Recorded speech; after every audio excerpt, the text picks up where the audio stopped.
together, I certainly believe there will be a future where we are able to get ourselves to a habitable planet. Hi, my name is Guy, and my question is, how do you guys go through different time zones? Oh, that's a very good question as well. Yes, we are using like Universal Standard Time, so like a winter time in London. So right now, 1:30 p.m. right now. Yes, thank you. Hello, my name is Maddox. My question is, what would happen if someone were to get stuck on the International Space Station? Hi, Maddox. So we try and keep things very, very clean. We try and keep ourselves in good shape. We exercise, we sleep, and we have flight surgeons who are physicians that are on call 24/7 to monitor our health and our well-beings. It is possible, though, and of course, we have a lot of training, we have medical supplies, and we also have a crew medical specialist on board that's ready at any given time to take care of any of us if any of us were to get sick. Hello, my name is Harrison. My question is, what do you do if you run out of food? Oh, that's a very good question. I don't think we have plenty of food actually right now, so we don't think that's gonna happen because we have a lot of like cargo vehicles coming. 2 weeks ago we had Dragon, and soon we are gonna have Cygnus and also HTVX from Japan. So I think we never run out of food. If it's really happened, probably we need to go back, but probably it wouldn't happen. Yeah, thank you. Hi, my name is Nicholas, and my question is, will we ever go back to the moon? And if so, when? Nicholas, yes, we are. And Artemis 2 is going to launch 4 astronauts no later than April of 2026. That's less than 1 year away. And so pretty soon we're going to have 4 astronauts who are going to have a spectacular view of Moon and Earth to share that with us. Hi, my name is Robert, and my question is, how does it feel when you get back to Earth after being in space? Oh, that's a very good question. 10 years ago, I came here and went back to Earth. I mean, Earth was a great place. That's actually our home, right? Yeah. Even if when I went back, it was like a minus 15 degrees Celsius or something like that, very cold. But I felt like very comfortable. So Earth is very nice place to live. For everybody. So we need to protect this kind of environment. This is pretty precious place. Hi, welcome, and thanks for joining us today. And a giant thank you to NASA for exposing the computer school and kids across the country to this wonderful opportunity. Keep soaring.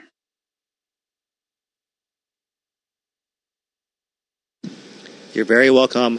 Thank you for all of your attention and time. And kids and everyone watching, you are our inspiration. You are a reason for having a space station. And so keep learning as much as you can. Continue to be kind to each other. And there's no limit to what you can achieve. Signing off from the International Space Station.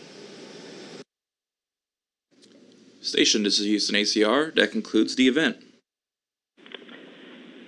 Thank you to all participants. Station, we are now resuming operational audio communications.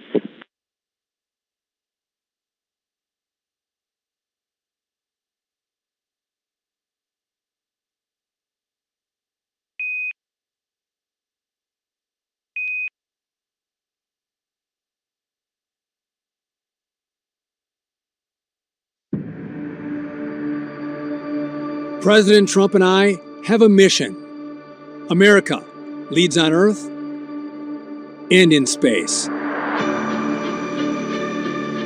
We're going back to the moon, and this time, when we plant our flag, we stay.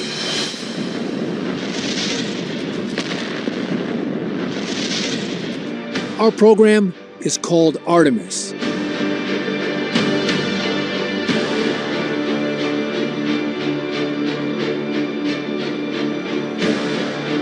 And what we learn through Artemis gets us to Mars.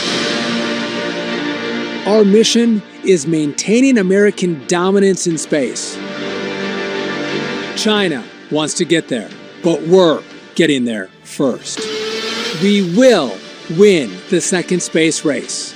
I'm committed to getting us back to the moon before President Trump leaves office. Come aboard to the final frontier.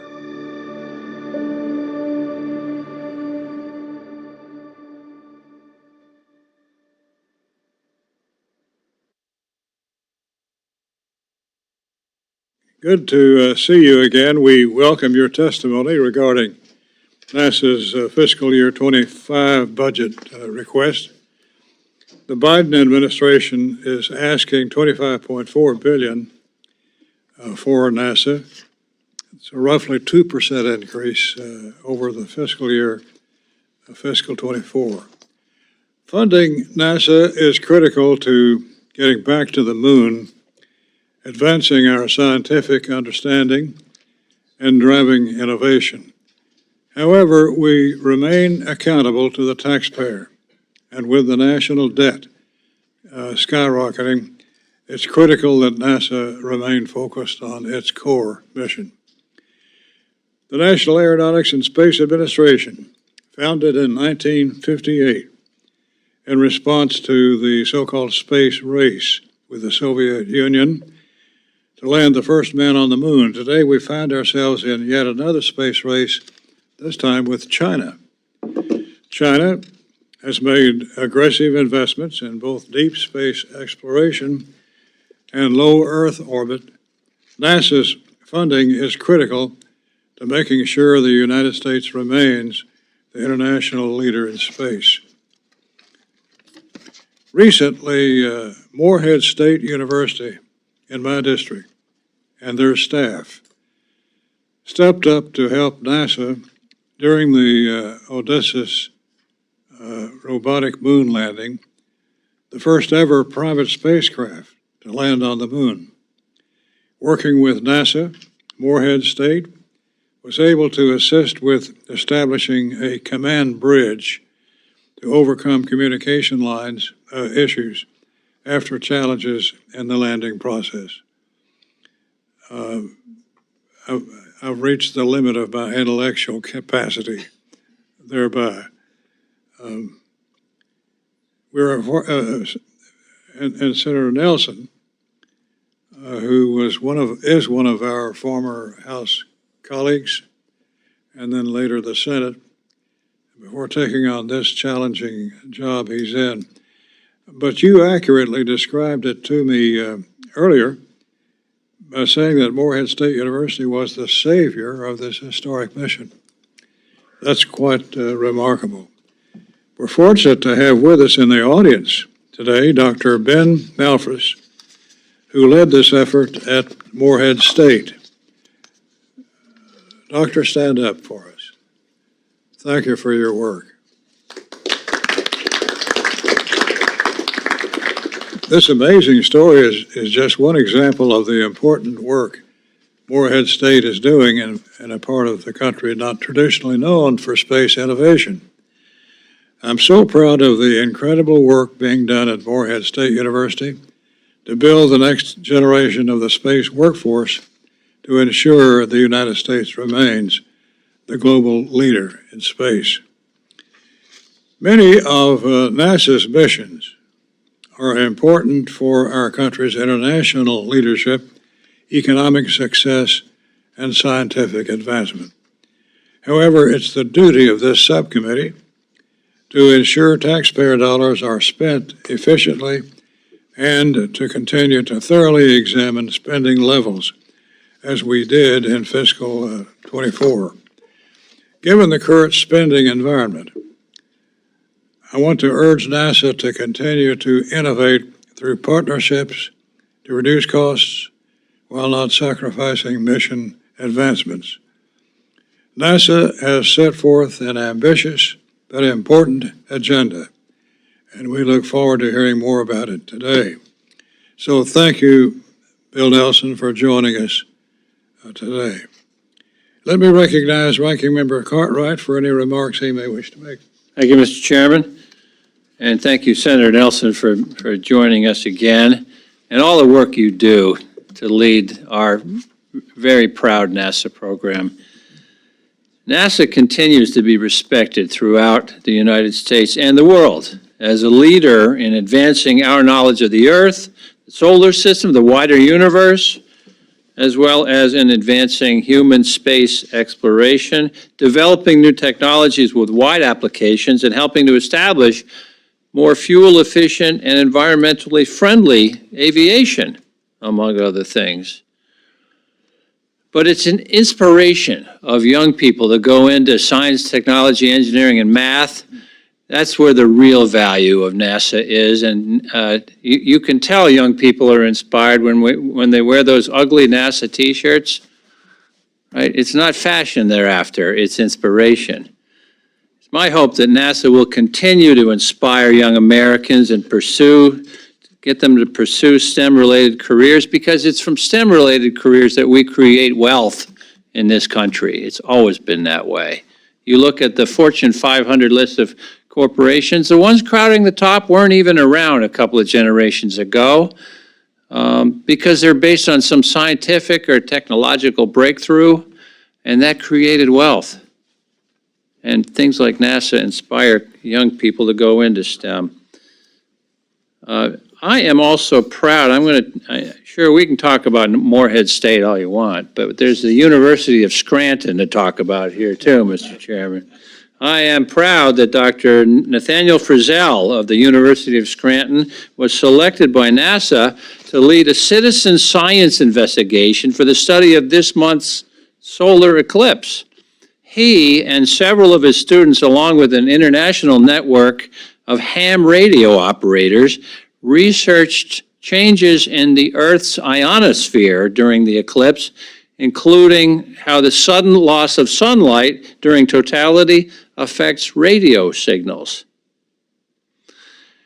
You know, NASA has really, in my time on this subcommittee, NASA has moved from strength to strength. And under your tenure, Senator Nelson, I mean, the things that we have pulled off, flying Ingenuity on the surface of Mars, a helicopter powered by a battery in 1% atmosphere. Nobody thought we could do that. NASA did it. Opening up the James Webb Space Telescope. They had to perform 340 separate operations, each one of them perfectly, in order to open up and start operating and transmitting those amazing images that we got. It did. If one of those operations hadn't gone off correctly, it would have been space junk a million miles away, really expensive space junk. But it worked, and it's been working. And the list goes on and on. It includes the Mars Perseverance rover, OSIRIS-REx mission that returned an asteroid sample to Earth last year, among many other missions. NASA also continues its work on a number of critical Earth science programs aimed at advancing our understanding of the Earth and providing key information to guide our efforts to tackle the climate crisis and mitigate natural hazards. In addition, NASA's Aeronautics Research Program continues to be critical to advancing the Biden administration's goal of reaching net zero carbon emissions from the aviation sector by no later than 2050. And it's technological advances, engineering and science breakthroughs that are going to help get us there. I look forward to hearing more today from the administrator about NASA's plans to manage in a cost-effective manner these many critical missions and programs. With that, thank you very much, Mr. Chairman. I yield back. Thank you, Mr. Cartwright. Senator Nelson, you're recognized for an opening statement. Without objection, your written statement will be inserted in the record. I would ask you to keep your statement hopefully to 5 minutes or less so we can have additional time for questions. You're recognized. Thank you, and I will keep it to 5 minutes. There's so much to talk about. I can hardly say my name in 5 minutes, but let me just comment on what you've already noted, the position of Morehead State. This is exemplary of the can-do attitude in the NASA community, because the Ingenuity lander came down on the in the South Pole region of the moon, and apparently one of its legs hit a rock, and it tipped over. And so the antenna that is supposed to be pointed at Earth is now pointed in an opposite direction.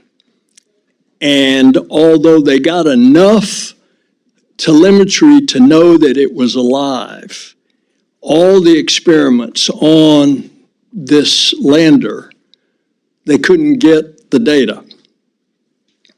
Somebody, and we're trying to find out who it is so we can give special recognition. It may have been somebody at JPL, Congressman Garcia. I just don't know at this point, but I'm going to find out. They figured that Morehead State, who has the antennas, that was communicating, since this was a commercial lander. It had 6 NASA experiments on it, one of which, by the way, was the way that it was able to land. It was a LiDAR, which is like a radar.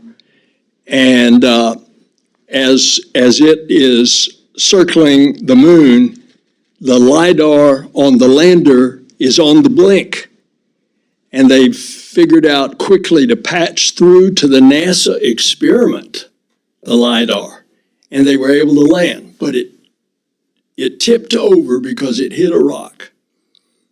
And some very smart person figures out Morehead State has the ability to communicate commercially, but Morehead State also has the ability to communicate with government missions through the Deep Space Network. That's our Deep Space Network. And they figured out how to do a patch so that in our big dishes, we could put enough throw weight in the message and could receive as well.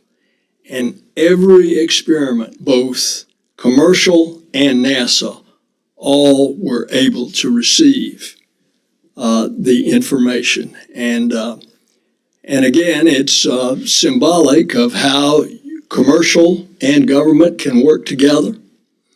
It's a part of what we're doing. We're going back to the moon, this time with commercial partners and with international partners. The CLIPS program, of which Intuitive Machines was one, is a commercial lander. NASA gives them seed money. And then they go out and build a manifest and get clients to go on their lander. It becomes a business enterprise. And oh, by the way, they're going to the South Pole. We had 6 instruments, NASA instruments, on there. So this is symptomatic of the changes in our space program from a half a century ago, when we went to the moon, but we went as the government program. We're going in a different way. And a lot of things that you all will ask about and talk about today will have that theme running through it. So I'm within the 5 minutes, Mr. Chairman. I'll just stop there.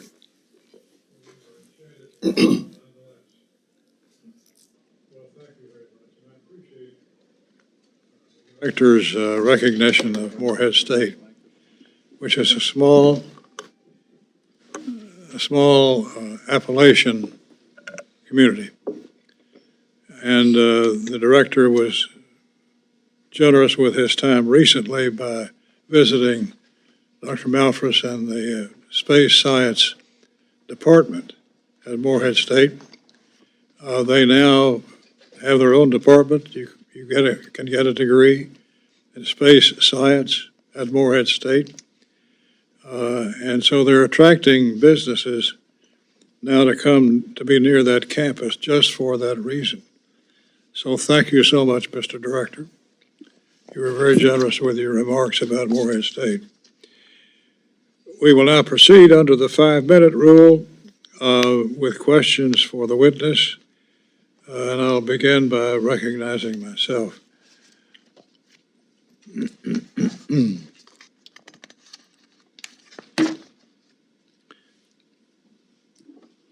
Well, we're into a new space race, in my judgment, this time for a sustained presence on the moon as the gateway to the exploration of Mars and beyond. China has made very significant investments in its space program. Mr. Director, can you provide some specific examples of investments NASA is proposing in your 25 budget request to maintain the U.S. edge over China in space? Yes, sir. We intend to land humans first on the moon. We're going back to a different part of the moon. Last time, it was the equatorial part of the moon. We're going to the south pole of the moon for a different reason. We're going back to the moon for a different reason. We don't need to go to the moon just to go to the moon. We did that a half century ago. We're going to the moon this time to learn, to live, to invent, to create how we can exist in that hostile environment so that we can go to Mars. And because we're going to the South Pole, we think that there is water there. We know there is ice in the crevices. If this is the moon and this is the South Pole of the moon, the sunlight comes in at an angle. So any kind of indention is permanently shadowed. The moon doesn't revolve. And we have seen in those permanently shadowed crevices ice. So if there's ice, we're sending a couple of those landers, by the way, those commercial landers, the remainder of this year. And they're going to dig and see if there is ice. And if there's ice, water, there's hydrogen and oxygen. And we got a gas station. And so your question is about a competition with China. China has made extraordinary strides, especially in the last 10 years, but they are very, very secretive. We believe that a lot of their so-called civilian space program is a military program. And I think, in effect, we are in a race. China, for example, has said, and they usually telegraph what they're going to do. Their latest date that they have said that they're going to land is 2030. But that keeps moving up. And so I think it's incumbent on us to get there first and to utilize our research efforts for peaceful purposes. We now have upwards of 40 nations that have signed the Artemis Accords, which is a common sense set of declarations of the peaceful uses of outer space. My concern would be is if China got there first and suddenly said, okay, this is our territory, you stay out. That's not the peaceful uses. There is obviously, you don't want to interfere with each other, but don't go in and declare that this whole territory is suddenly yours. And by the way, anybody that doubts that, look what China's done in the South China Sea with the Spratly Islands. So that's a quick answer to you, Mr. Chairman. Thank you. Well, those accords have brought countries all over the world together to have an important conversation about the future of space exploration. What role does NASA play in the current geopolitical environment that we're in, particularly as China continues to advance both its military and civilian space activities? What's at stake internationally if America loses its edge as the global leader of space exploration? We're not going to lose that global edge, but you got to be realistic that China is really throwing a lot of money at it, and they've got a lot of room in their budget to grow. And their science is good. Their engineering is good. And the proof's in the pudding. They now have a space station up there. It's got 3 elements. They usually have 3 taikonauts, which is what they call the Chinese astronauts. And I think that we just better not let down our guard. Now, you know, we have utilized NASA because of the fascination with space around the globe. NASA is usually welcomed in most countries. And we have gladly reached out to other countries with not only goodwill, but a lot of practical things that we can do to help other countries. And it's not just necessarily in space. It may be our assets in space that are looking at the Earth.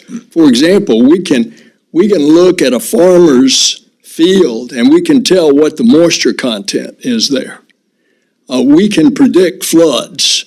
We can predict droughts. We can look at a forest and determine if there is disease in the forest, and we're looking from space. And therefore, that forest is subject to fire because it's diseased trees. We've gotten involved with regard to the wildfires, of being able to try to head those off by giving the cautionary note to the fire service. So there's a lot that we are doing. I would hope that the Chinese space program would come to its senses and understand that civilian space is for peaceful uses. But we have not seen that demonstrated by China. Thank you, sir. Mr. Cartwright. Thank you, Mr. Chairman. Well, Senator Nelson, you just mentioned something that I wanted to ask you about. I think all of us remember last year we spent the better part of a week trying to breathe smoky air on the East Coast of the United States. God bless them, they're kind of used to that in California and parts in the West. We weren't used to that, and we found out it came from Canada. It came from Quebec wildfires, and that's new. Now, you just touched on that about wildfires. The NASA budget submission for fiscal year 2025 includes an increase in earth science. And I'd like you to talk about this effort, in particular with the earth science budget, something a lot of people might not immediately think of when they think of NASA, and that's this Wildland Fires Project in cooperation with other federal agencies. Could you explain for us how you anticipate this effort from NASA's Earth Science Division can help communities all across the country and indeed North America better prepare for and respond to wildfires? This request is a mere $20.4 million for the Wildland Fires Project, which supports what you just said, Congressman. The improved prediction, management, and mitigation of overall impacts of wildfires. And that's not only within the U.S., that's around the world as well.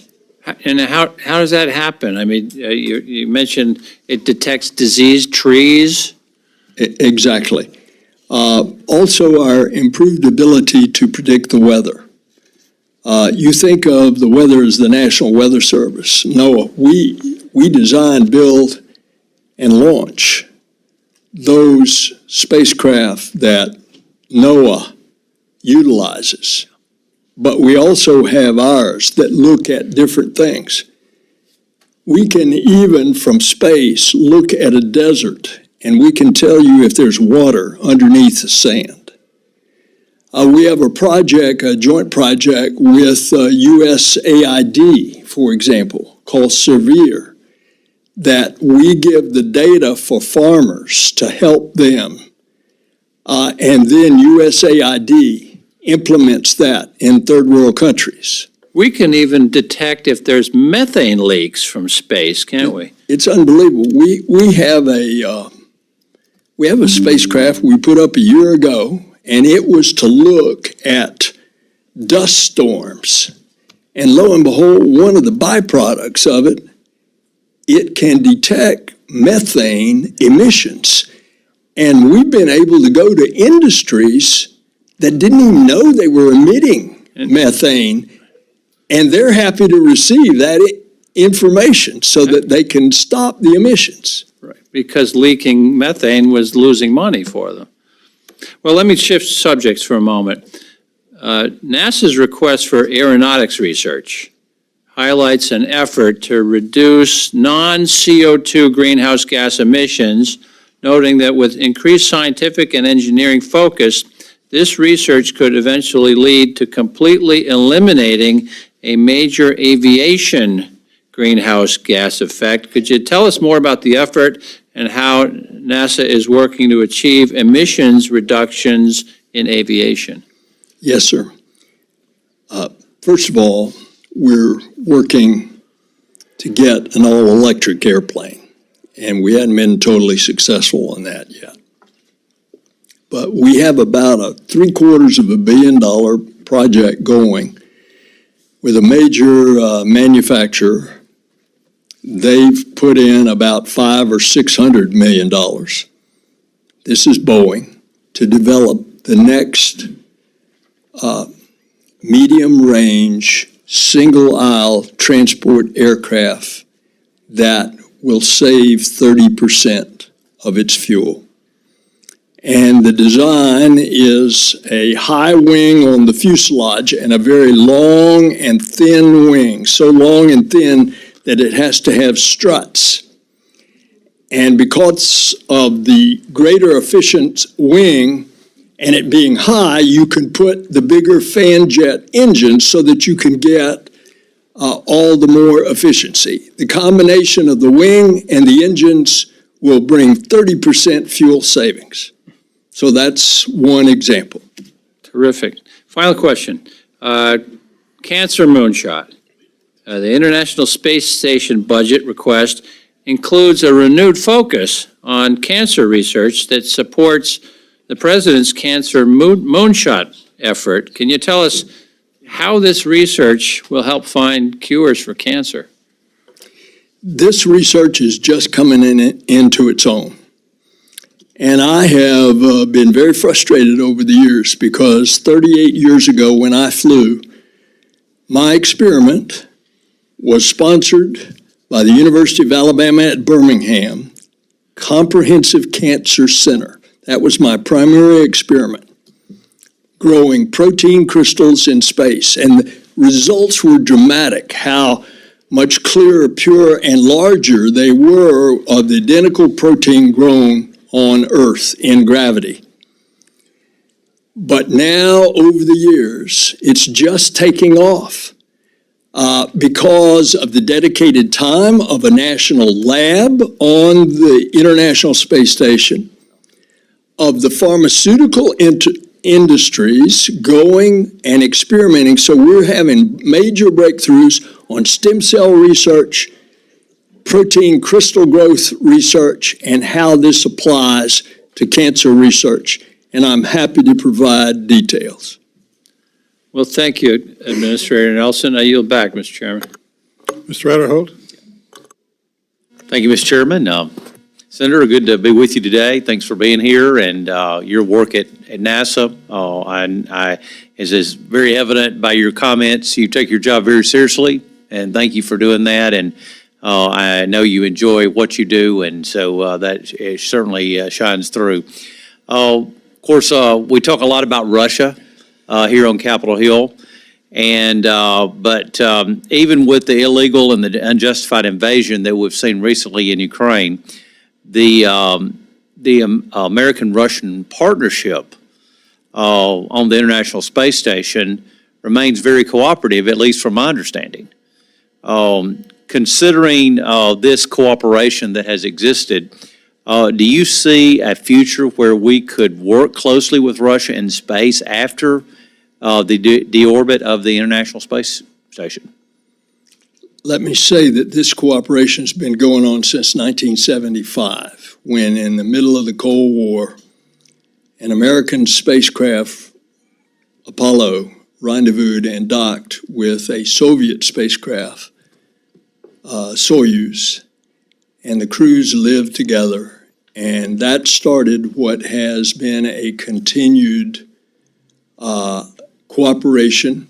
First, us going to their space station, Mir, the space shuttle docked there, and then the joint project of building the International Space Station together with the Russians, operating it together, and it would be very difficult to operate it by one or the other without the other. But it brings up the question.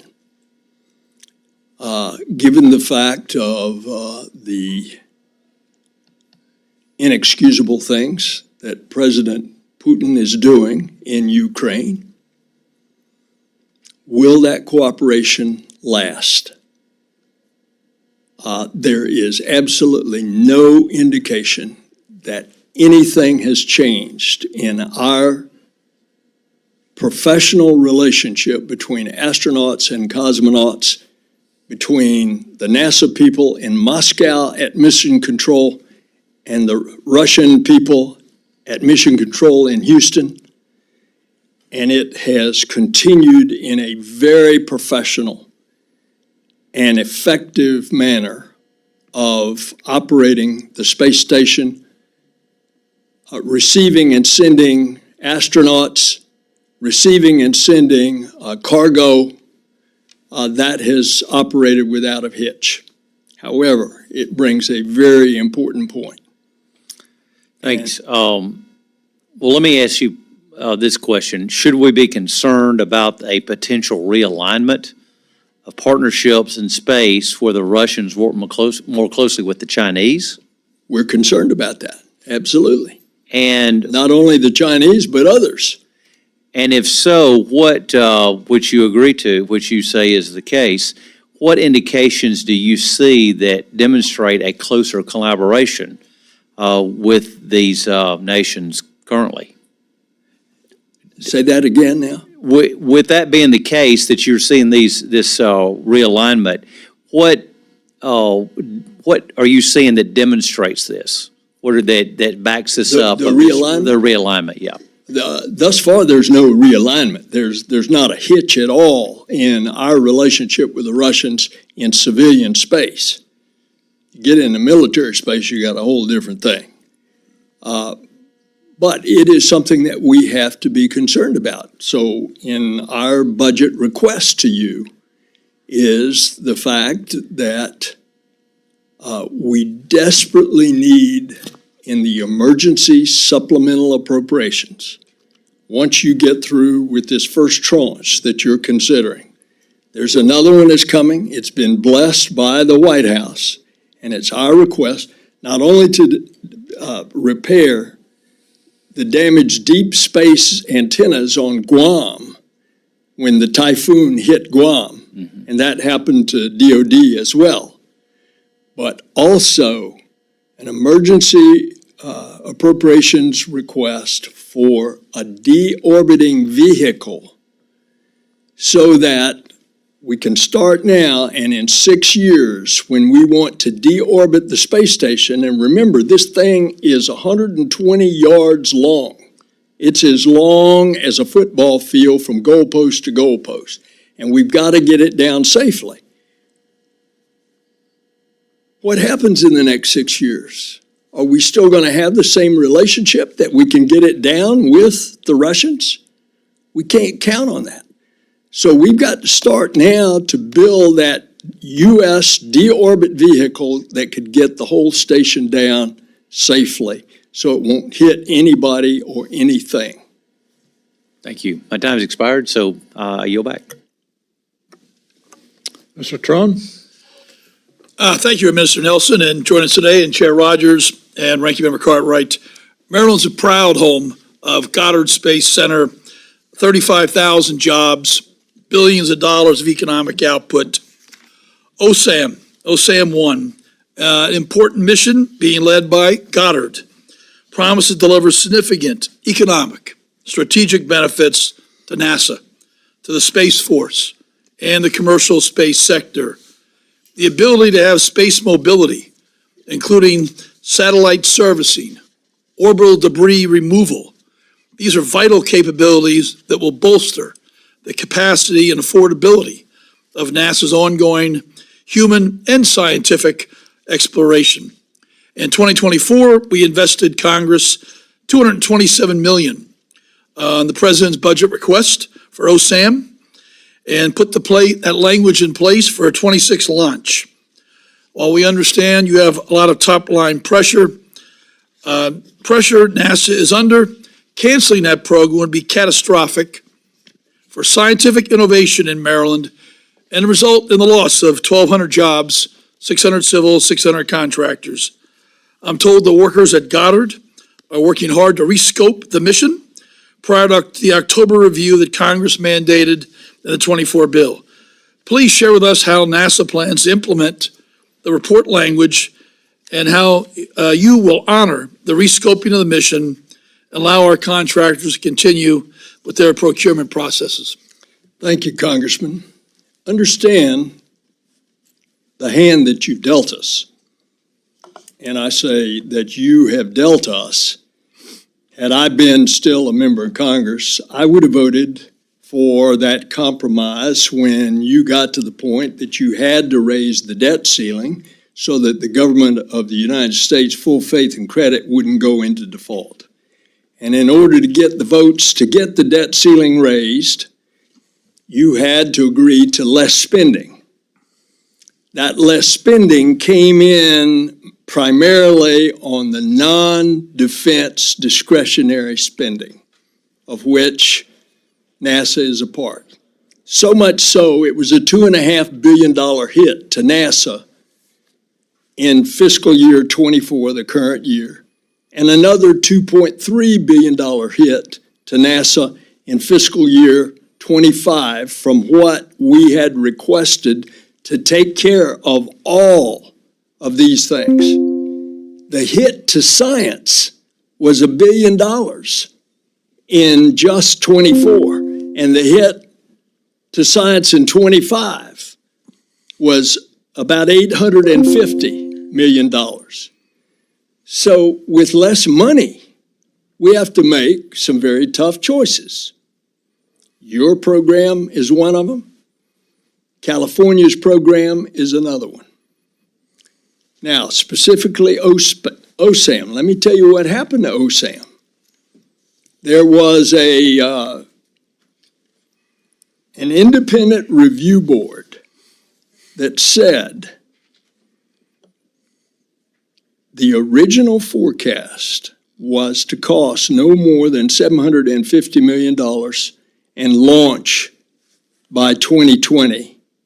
And it's now 7 to 8 years behind schedule, and its latest figure is $1.6 billion. At the same time, what's happened to the marketplace is when OSAM was created, it was thought you'd go to low Earth orbit, punch holes in satellites, and figure out a way to refuel them. that technology has surpassed that. We now create, design satellites that can be easily refueled in low Earth orbit. The challenge is up 23,000 miles to resupply in geosynchronous orbit. But that's not what OSAM was designed to do. And so by us having to make hard choices, we understand the direction that you gave us. I know what the Maryland delegation did. I used to sit in the chairs that y'all sit in. I understand that. But we have to make choices. And we are, for 25, basically wanting us to move on from OSAM. We'll follow your direction for 24 in the appropriations. It's $237 million in this year that's being spent. But we're going to have to move. What percent does that bring us to full completion on OSAM? When we spend that $237 million, where are we going to be at? How far deep in are we? I mean, Artemis is years late too, and billions over budget also. Well, so it's the plague is everywhere. You're nowhere near. But the things that we have developed and learned in OSAM, now we can go and help out DARPA. Now we can go out and help out DOD for the projects that they are trying to figure out to do on-orbit servicing up there at 23,000 miles up in geosynchronous. And that's our recommendation to you for 2025. So you recommend scrapping the 26 launch date? In the parlance of the South, this dog doesn't hunt. I yield my time back. We'll come back to this. Mr. Garcia? Thank you, Mr. Chairman, and it's good to see you again, Administrator, Senator Astronaut Nelson. I feel like you're padding your resume here a little bit now. That's all right. You and I have had a lot of discussions over this Mars sample return. You just made an allusion to it, obviously, and you know how I feel right now. I'm not happy that the reprogramming decisions were made before we actually had bills passed. You ended up landing on the lower end of the spectrum between the band that the House passed and what the Senate passed. It's not just me, it's pretty much the entire California delegation, and probably one of the only times I've agreed with Schiff and been on a letter with Representative Schiff to give you testimony on how deeply this cuts. And it's not a California thing. My concern is not only about the 500 jobs already lost, in the last couple of months with the JPL layoff notifications, but the national security implications of losing more jobs and getting below what I would consider critical mass in terms of workforce at JPL. And the adjacencies between not just JPL relative to NASA, but also NRO and other national security implications. Those 500 jobs are gone. Those people have in many cases left California. They're in other industries now. They're working everything else. And I appreciate what NASA has done with the private-public partnership, and I realize there's a reshuffling of acquisition strategies and reprogrammings and IRBs taking place on the Mars sample return mission itself, and rebaselining the technical solutions there. But I'm concerned that we're below critical mass at JPL. So I want to remind everyone that the United States has actually never accomplished a soft landing on Mars without the talented minds at JPL. And, they call it the center of the universe for a reason. And so while I echo Mr. Trone's sentiment that, we're making these cuts, and I understand, and you're going to give me the same answer that you just gave him, I'm sure, on OSAM. But I worry that when we make certain decisions that we're cutting to the bone and actually, in this case, potentially amputating JPL. So I understand the rationale. I understand the rebaselining. And you're asking us to invest nearly $10 billion in the Moon to Mars mission for FY25. And I just want to, again, underscore the scientific and national security implications of what we have done here and JPL's role. So I guess the question is, what is JPL's future role in the Moon to Mars mission? And what are you doing, what is NASA doing now to protect the institutional knowledge, probably thousands of years of institutional engineering and program management knowledge at JPL that's getting scattered into the winds as we speak, and not necessarily staying in the space industry or aerospace industry. And what's necessary to keep American boots on the moon and on Mars if we're going to disintegrate this workforce? How do we reconstitute this? How do we preserve jobs? And my understanding is there's probably going to be even more layoffs coming up with FY25. You committed to not doing more in FY24, but I think the buzzsaw is coming out in FY25 again. So what's the plan to make sure JPL remains relevant? First of all, my answer to you is not the same with regard to OSAM. Okay. It is an extremely important objective that we return those samples from Mars. We'll have about 30 titanium tubes the size of a cigar filled with cores that have been drilled. They've been drilled on a dry lake bed where a river came into that lake. And that is prime for us determining if there was life there. And then when we send our astronauts to Mars, then they won't go there because we'll have that proof. They can go to another promising area to see if there was life. When you are dealing with a budget that is overall almost $5 billion cut over 2 years, and science itself is cut $2.7 billion in those 2 years, and hopefully the following fiscal year we won't be under these constraints that the bill to raise the debt ceiling caused the constriction. Hopefully then we'll have a lot more flexibility. So I am quite sanguine about the future, and this is why at JPL or on the MSR mission itself? All of the above. Okay.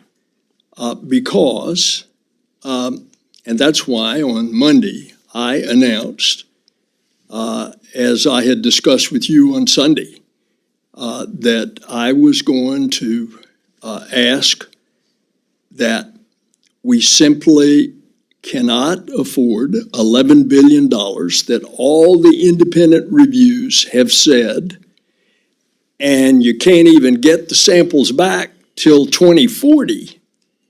That's when we're going to be sending astronauts up there. I said, let's start and think outside the box. So we've gone to JPL. We've gone to the rest of the NASA centers. We've gone out to industry with a request for information. By the 17th of next month, bring us your ideas as to how we could get this done cheaper and quicker. On the basis of that, the experts at NASA will make a decision.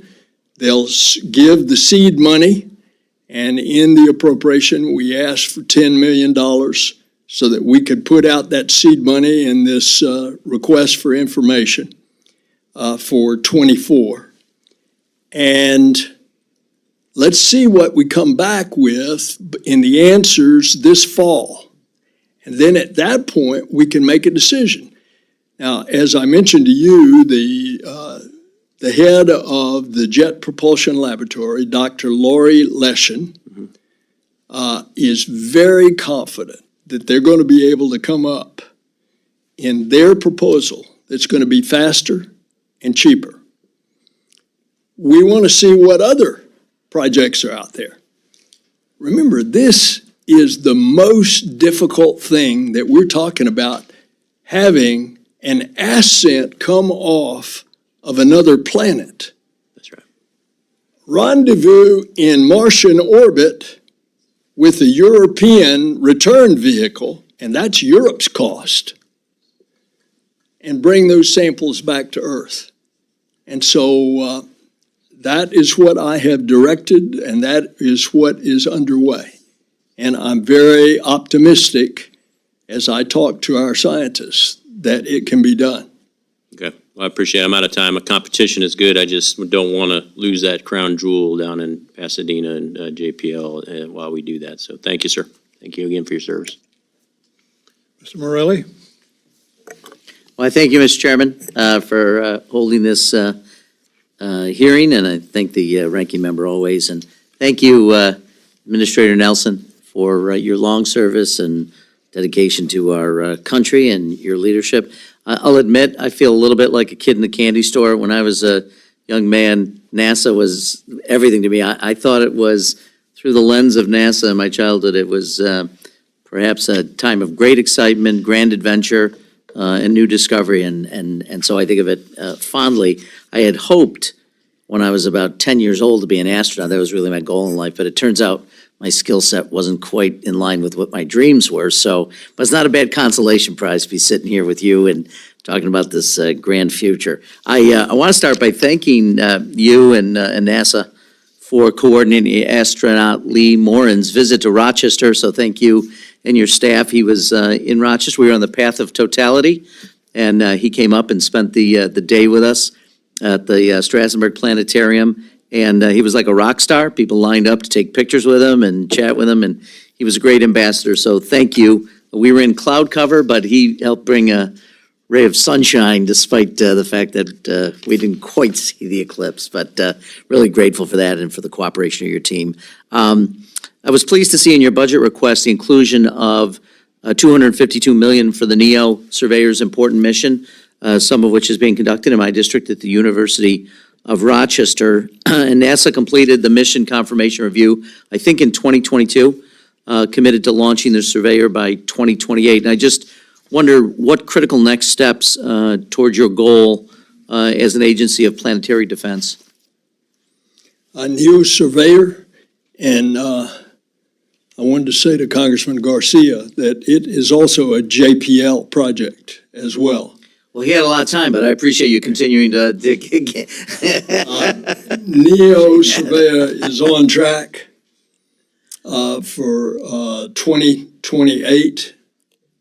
NEO Surveyor is a spacecraft. Also, the University of Arizona State is involved. And it's going out there and it's searching for killer asteroids. As you know, 2 years ago, we sent a spacecraft intercept an asteroid 7 million miles from Earth. We hit it at 14,000 miles an hour, bullseye, and it moved it. And so we now know that we can do that. NEO Surveyor is going to help us find a killer asteroid. This is one of the things that you all have mandated to us, is to go out there to look for asteroids that could threaten planet Earth. Very good. Thank you. You talked a little bit about the investment in the International Space Station, which does enable a large group of people in the supply chain companies, including those in my home state of New York, to be a part of this and to support the ISS. NASA works with private companies under something called the Crew and Cargo Program to safely transport astronauts and supplies to and from space. Can you talk about why maintaining a regular cadence of flights is important? You talked a little bit about the ISS, but why is this important to their continued operations? With regard to low Earth orbit, with regard to the moon, or both? Both. Okay, well, the more experience and testing that you do on a continual basis in a very hostile environment, the more you build your confidence and the more you reduce your risk. And that's why a continued cadence is so very important. It's also prudent to have a backup plan. And so years ago, when we said we're going to get commercial companies into delivering astronauts and cargo to the International Space Station, we wanted 2. And the 2 were SpaceX and Boeing. And lo and behold, as it turns out, SpaceX has been flying cargo and crew for the last 4 years, and Boeing's first launch of the test crew of 2 astronauts will be somewhere around May the 1st. And so that constant repetition reduces your risk. The same is true for the moon. However, the moon is a much different thing, a much more expensive proposition, and that cadence is a lot more infrequent, but we still hope a cadence of about 1 a year. Very good. I had additional questions, but I'm not sure whether there'll be a second round, but I can submit in writing if there's not. I appreciate the time. Mr. Chair, yield back. Mr. Gonzalez. Thank you, Chairman, and thank you, Senator, for being here today. When will China become the global leader in space exploration? Well, if we have anything to do with it, they won't. That is exactly the right answer, and we have to make sure that China is never the global leader. The United States will always lead that way. Senator Nelson, maintaining the Artemis mission schedule is essential to ensuring we return U.S. astronauts to the lunar surface before China accomplishes a crewed moon landing. We know there are delays in Artemis 2 and 3. Does NASA have the flexibility to adjust the CONOPS as necessary to maintain the Artemis schedule? Well, the Artemis schedule is going to be operative when it's safe for our astronauts to fly. The present schedule is that we will launch the first crew around the moon to check out the spacecraft Orion and its life support systems, and that will occur in September of next year, which is September of 25. The schedule presently is for the first landing to occur 1 year later in September of 26. That landing is dependent upon the first commercial lander, which is SpaceX. They are presently testing their big rocket. It's the largest, most powerful rocket ever from Boca Chica, which is just to the north of the mouth of the Rio Grande. And we have as a backup the second round of competition, which was won by Blue Origin. But they have said, since they are 2 or 3 years behind on that second round, that they don't expect to be landing until 2029. So there's a lot riding on the first successful lander. If that's successful, Artemis 3, the first landing, then Artemis 4 is a larger, taller, more powerful rocket. It's an evolved space launch system. It goes off on a new and larger mobile platform because it's carrying not only the spacecraft Orion, it's now carrying a component of what is known as Gateway, which is like a lunar space station. And that is scheduled to go about 2 years after the first landing. That's still SpaceX. Artemis 5, which would be a year or so later, would be the first landing of the Blue Origin lander.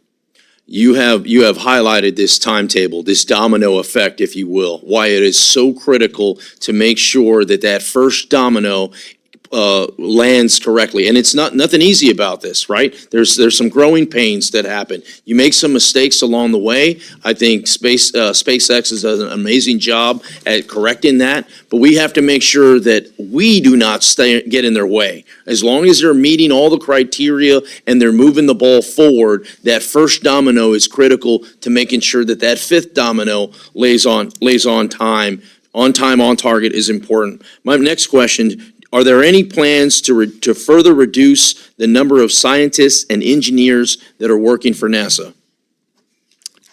We need all that we can get, and I see no plans. We have about 15,000 civil servants, and we have about 45,000 contractors, all of which wear the NASA badge, so a total workforce of about 60,000. And we're not anticipating any major layoffs at all. Excellent, because I'd urge you, as you're making these tough decisions, you can't just grow scientists, you can't just add them to the equation. They're an invaluable asset overall. And then the last question that I have for you is, do we know how many scientists and engineers are working on the China space program?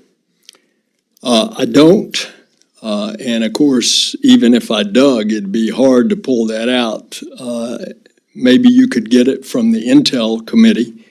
However, I caution that they have made huge strides in the last 10 years, and you better not take anything for granted. I mention this because if we are in this space race with China, and if we are going to defeat this space race, it will not be defeated with words. It'll be defeated with actions, and those actions are our scientists going to work and delivering just like they always have. And with that, Chairman, I'm out of time, and I yield back. Mr. Clyde. Thank you. Thank you, Chairman Rogers. Okay, Senator, good to see you, sir. As the Chinese Communist Party escalates its investment in space exploration, I want to piggyback on what Mr. Gonzalez said a little bit here. I want to underscore the critical importance of NASA in countering it. NASA's pioneering work not only advances our understanding of the universe, but also develops cutting-edge technologies important for maintaining military and economic superiority in the evolving space domain. However, I am concerned that NASA's advancements in space exploration, specifically its Artemis missions, are not remaining on track and on budget. A March 2024 60 Minutes report details significant questions surrounding this program and has continued ballooning costs and schedule overruns. In this report, NASA's Inspector General stated that, and I quote, significant reductions in cost and better planning, that without significant reductions in cost and better planning, the current trajectory of the Artemis program is not sustainable. In response, NASA's Associate Administrator in charge of the Artemis program said that NASA disagreed with the Inspector General's characterization of the current situation and stated that NASA has taken a, quote, affordable path for the Artemis missions. So, Senator Nelson, what do you think? Do you agree or disagree with your Inspector General's characterization that the current Artemis cost trajectory is not sustainable? Please give me your thoughts on that. Remember what President Kennedy said. He said, we go to the moon not because it's easy, but because it's hard. Anytime you go and try to create a safe set of technology to put humans, particularly at the South Pole. I gave you that illustration. If that's the moon and this is the South Pole and the light's coming in there. I was listening. It's pockmarked with craters, and the craters are completely in shadow or darkness. Dark. And therefore you've got to be very precise in your landing. There's no room for error. Apollo 11, Neil Armstrong taking manual control, had to keep flying, and when he landed, he had just a few seconds left. He was avoiding boulders, he was avoiding craters. He had just a few seconds left when he shut down the engines. And so it's hard, but you got to do it as safely as you can. And when it's hard and safe, it's going to cost money. The James Webb Space Telescope that went over twice the amount of money and took twice as long. Look what we are reaping from the James Webb Space Telescope, an understanding of the universe in ways that we never have, seeing galaxies that we never knew existed, etc.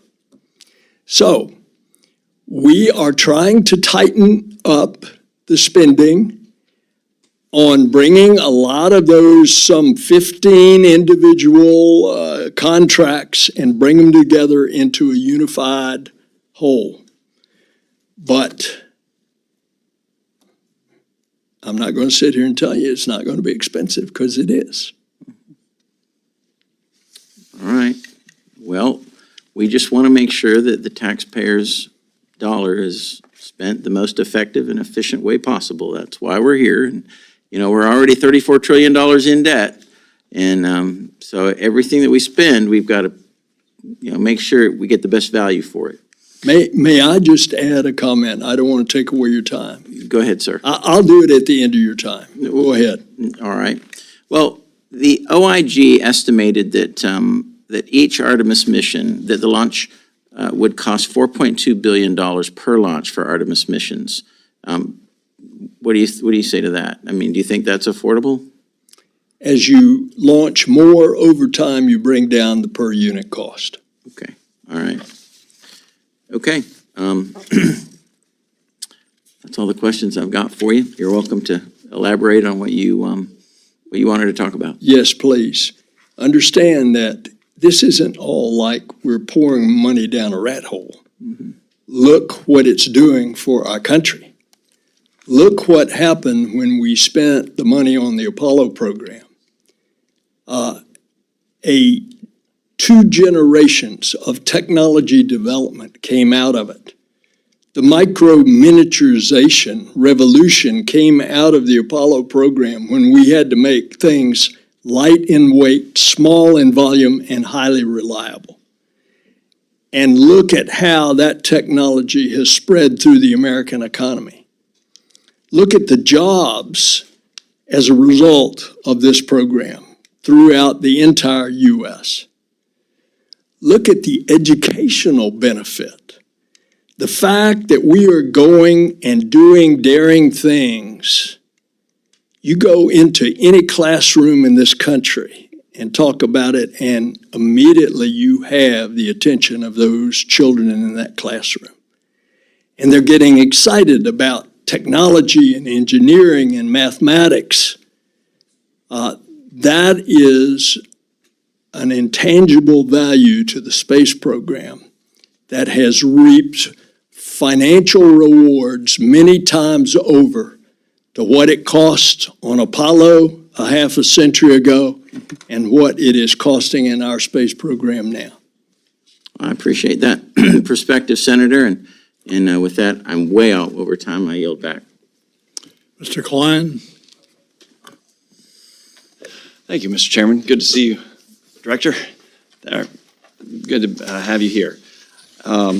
Like to continue the discussion about the Artemis Accords themselves and bring it down a little bit. They have an important role to play and demonstrate a new level of American exceptionalism to create a formal legal framework for space. And with Switzerland and Sweden becoming the 37th and 38th countries to join the Accords, this stands in stark contrast to China's competing International Lunar Research Station Cooperation Organization. What role and importance does continuing our international partnerships in low Earth orbit have on our long-term exploration strategy for the Artemis Accords? We have 15 partners on the International Space Station. For example, in addition to the Russian section of the station, we have a Japanese module, we have a European Space Agency module. All these nations are directly participating. Nations are flying with us as international astronauts. And a lot of those that are cooperating now are going with us to the moon as well. For example, the mini space station that's going to be orbiting around the moon, it's already has the partners that will contribute to the building of it. Canada, UAE, the European Space Agency, and Japan. And there are more to come. And so this international cooperation has been phenomenal wherever we are, whatever we're doing. Look at the international cooperation on the James Webb Space Telescope. I mean, this is going out to the entire international community of astronomers. Is Canada the largest contributor to the agreement other than the United States? Which agreement? Well, the Artemis, I would say the lunar mission. The short answer is no. Okay. Eventually, the cost, for example, on the rocket, the life sciences, the life-supporting equipment is in what is known as the European Service Module. And that's attached underneath the capsule, which is Orion. And so at this point, it's probably Europe, although Japan is investing very, very heavily in our space program. Gotcha.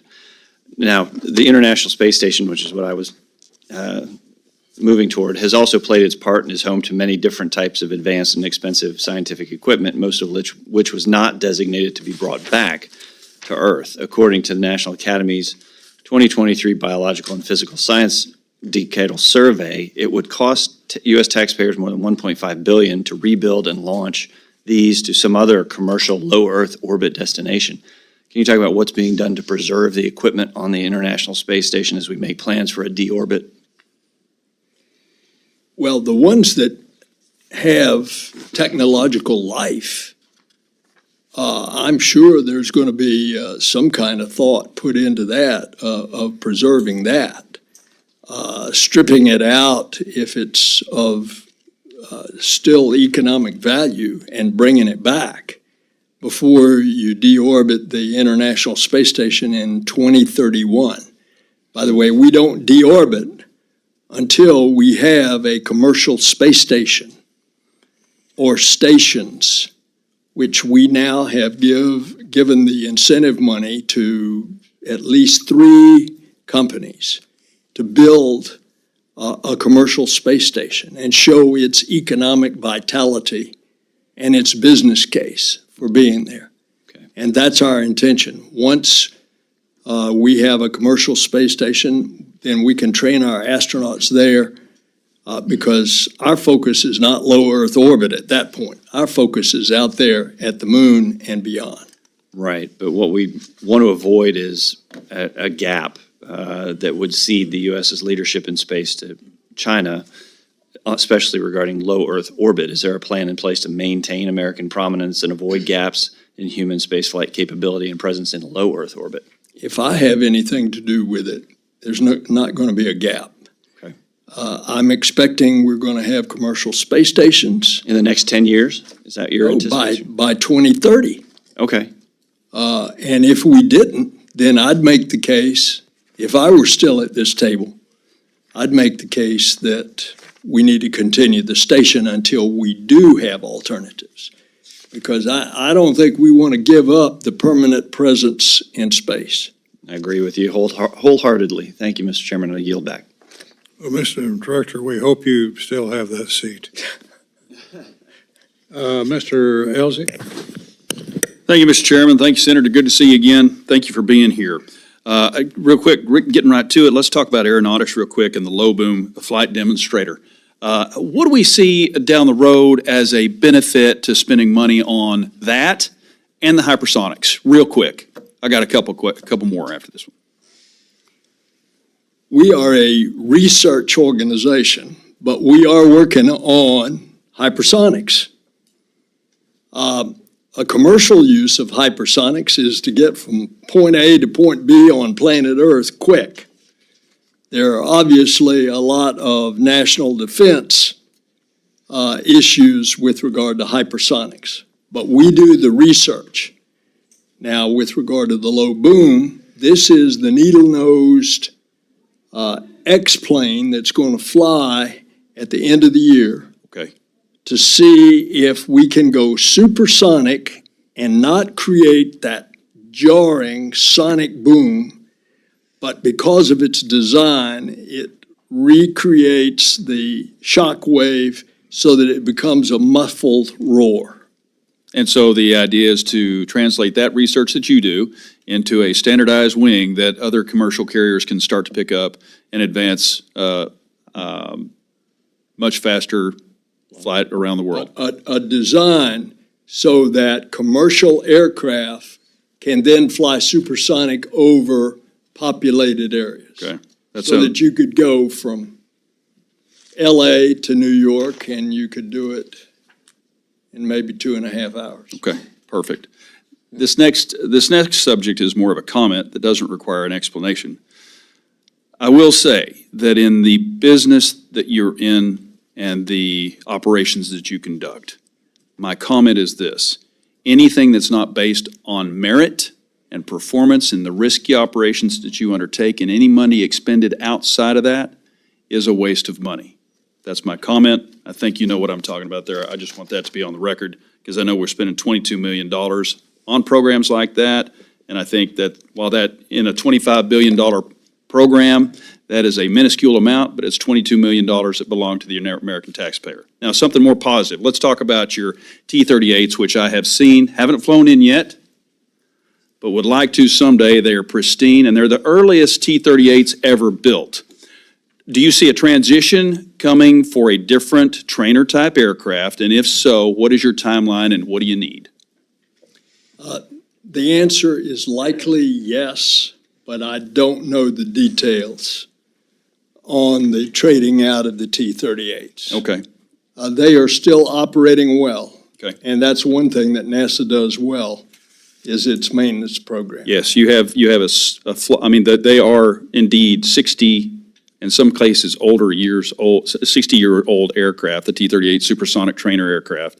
And these are the first off the line. So I've seen the professionalism and the love that's put into those aircraft. And with the more infrequent space flights, I know that keeping pilots and keeping astronauts airborne is extremely important, and doing so economically and safely is important to me too. So I just want to make sure that as that need comes up, we need to lead turn it as quickly as possible to make sure y'all have what you need.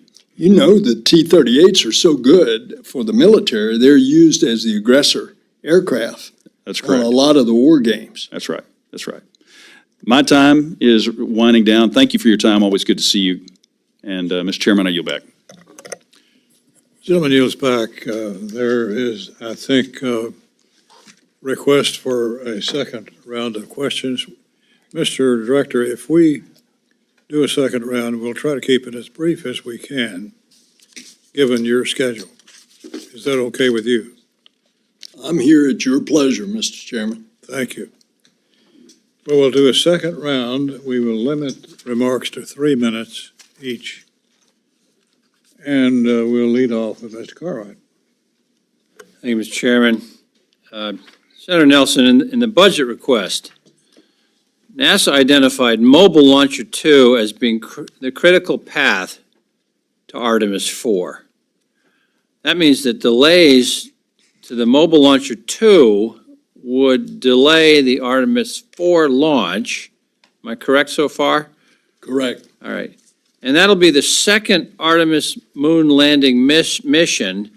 The first crewed gateway mission is currently scheduled to launch in September 2028. The question is, what steps is NASA taking to reduce the risk of delays to Mobile Launcher 2 that would inevitably delay the launch of the Artemis 4 mission? I have met personally with the CEO of the well-known international company that has built that. They had really dropped the ball, but they have really picked it up. And I am led to believe that I think they're on schedule now. Keeping a close eye on them, are you? So much so, eyeball to eyeball with the CEO. Good to know. Good answer. Thank you, Mr. Administrator, and I yield back, Mr. Chairman. Mr. Clyde? I just have one question for you, Senator. Has NASA ever provided an official cost estimate for the Artemis 3 mission? By breaking it out into one mission, Normally, what you do is you would take your research and development cost and you would amortize that over all the missions that you're going to have in the future, instead of piling all of that on the first landing, which is Artemis 3, which is what you asked. Right, that's correct. We can get you whatever figure you want. Okay, all right. I would like to see kind of what y'all figure Artemis 3 would cost, and if you're gonna, take that and then build upon it, as you said, Artemis 4, Artemis 5, it would be interesting then to see I'd like to see what the additional costs of what you think that the further missions would be, so that we can kind of see a whole end game here. And we don't intend just to go to the moon for 3 or 4 flights and that's it. I mean, we're planning this to keep going out into the future until we get sufficient technology and systems that we think we can go to Mars. And I think that's in the 2040s. In the meantime, we're going to be doing a lot of science on the surface of the moon, such as just last week, the Japanese government is going to do the cost and building of a pressurized rover. And that's going to give our astronauts the ability to go out and to stay on the surface for 30 days, because they will have a mobile environment in which in and out of the rover, but they go in and out of a lockout room, and they can take off the spacesuits that they have to use outside, and then they can live and run around. And when the astronauts are in it, it's going to be autonomous, and they can operate it from Earth as it will roam around. So it'll give a greater range that we can explore the South Pole of the moon. I'm looking forward to seeing your plans. Thank you. I yield back. Mr. Trone. Thank you, sir. Mr. Administrator, while China is aggressively deploying more spacecraft to the moon, they had another successful launch on March 19th. Here in the U.S., we have an opportunity to catch up by combining forces with some of our domestic commercial industry partners. The CLPS missions are wonderful, as recently demonstrated by the Intuitive Machine's successful lunar landing. So why are we not using the same techniques to get these lunar orbiters around the moon that China has? Well, that's exactly what we're doing with the CLPS mission, CLPS, that you mentioned. We are using commercial enterprises to bear the cost of landers, of which we put NASA instruments that in effect become scouts for us before we ever send our astronauts to that part of the moon. Now, is that what your question is? Yeah, we're trying to get at what's the Chinese are doing, you think, on the backside of the moon. Do you have any insights in that? They are going to have a lander on the far side of the moon, which is the side that's always in dark. We're not planning to go there. And why not? And what's the benefit of doing so? We don't know what's on the backside of the moon, so that would be something that they would discover. But our decision is that it's more profitable for us to go to the South Pole of the moon, because we think that's where the water is. So why do you think they made that decision? I'm curious. I have no idea. Okay, let's talk a second about the imbalance sometimes we're concerned about in Maryland between science versus exploration missions. What future missions do you have intended for Goddard and the Science Mission Directorate, and how's the budget request affect those missions? Well, Goddard is one of our great assets, and you have got all kinds of things at Goddard. For example, you've got coming up, we just announced today that we approved the Dragonfly mission, and it is in Maryland at the Applied Physics Lab at Johns Hopkins. That is going to the Saturn moon of Titan. If there is a planetary science mission, Goddard usually has something that it's involved in. So, What about the Habitable Worlds Observatory? This would be in Goddard. We got 50 million for that. And are you willing to work with the committee to make sure this program has some increased funding to really make it work? not only work with you, we want it to work, because the Habitable Worlds, which is one that'll go in the 2040s, you got to start it now. And its whole goal is to go out there and find other Earths that there's carbon and there's water and that's got the right amount of distance from their sun, looking for life, which is one of our charters, by the way, is to look for life. And so you've also got Da Vinci. It's going to Venus. You've got Landsat, which is, looking back at Earth, giving us all kinds of data. We've got 9 of those Landsats. The most recent one is, I think, Landsat 9. You've got this one that we just approved called Dragonfly. And just around the corner, you've got the next big telescope after the James Webb. And the James Webb is good for not only now, but for at least 20 years. Spectacular. Spectacular. You've got the Nancy Grace Roman telescope that, again, is helping identify other potential Earths out there as we are searching. And when we find those, by the way, not only looking for life, we start to understand their development, and we better understand of who we are, why we're here, how we got here in all of this evolution of the cosmos. Thank you. Yield back. Mr. Morelli? Thank you, sir. I just have one question. Your budget request proposes a rapid ramp down of the Chandra X-ray Observatory budget, which partly assembled in my district by Eastman Kodak. But the district synergizes with the James Webb Space Telescope and has nearly, as I understand, a decade of mission life left. So I'm concerned that the decision diminishes our return on investment with the JWST and cedes U.S. leadership on X-ray astronomy. Would you be willing to look at reconsideration of that ramp down? And if not, tell me how we'll continue to have leadership in this area.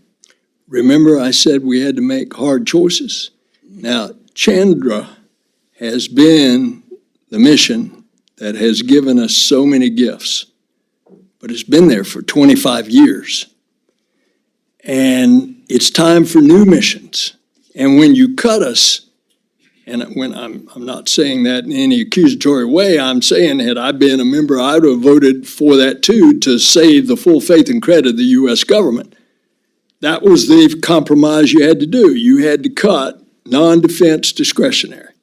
But you cut us $2 billion on science, just science, over the 2 years, 24 and 25. Let's start making that up in 26.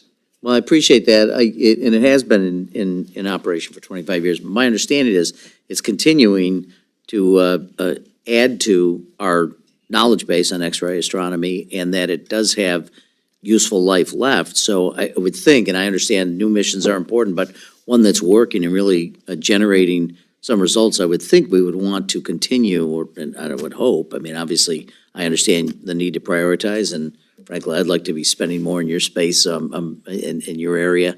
So I just ask you to, perhaps if we could have additional conversation, I'd like to ask you to reconsider on this. Of course. Yeah. Thank you, sir. Yield back, Mr. Chairman. Well, that concludes today's hearing. We want to thank our witness, Administrator Nelson, for being here with us, being generous with his time and information. Sir, we thank you for your service to your country. Mr. Chairman, may I make a personal comment? Please. Of course, I've had the good fortune to have known you for quite a while. We served together in the House many, many moons ago, And as I look at your wall here and see all of those portraits, I've served with all of those former chairmen all the way back to Jamie Whitten.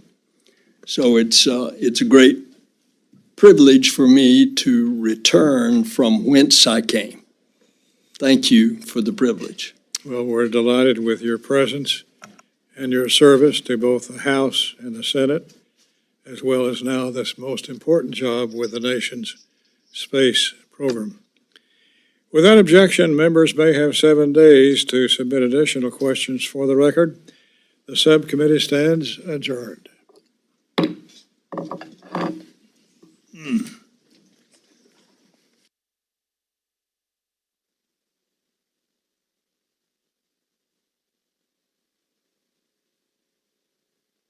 Hi, Johnny. Thanks so much for joining us. It's great to have you here.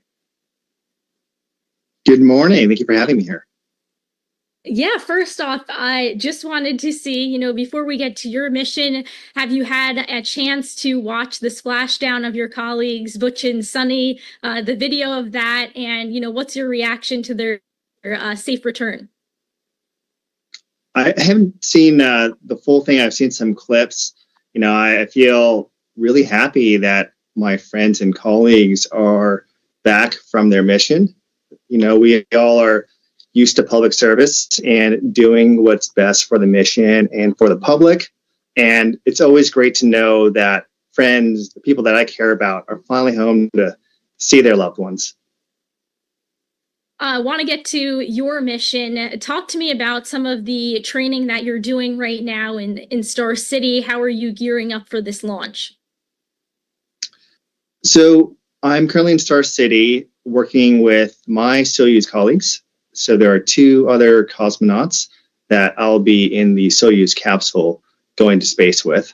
And we're currently going through final checkout training simulations to ensure that we've passed all the qualifications and that we're safe and competent.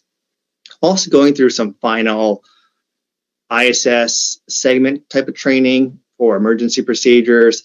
And after all that's done, we're going to be entering quarantine in Baikonur, where we're going to do the final checkout and get to see our actual vehicle, the ones that we're going to ride in space. Yeah, what are you, most looking forward to for this mission? What are some of your goals?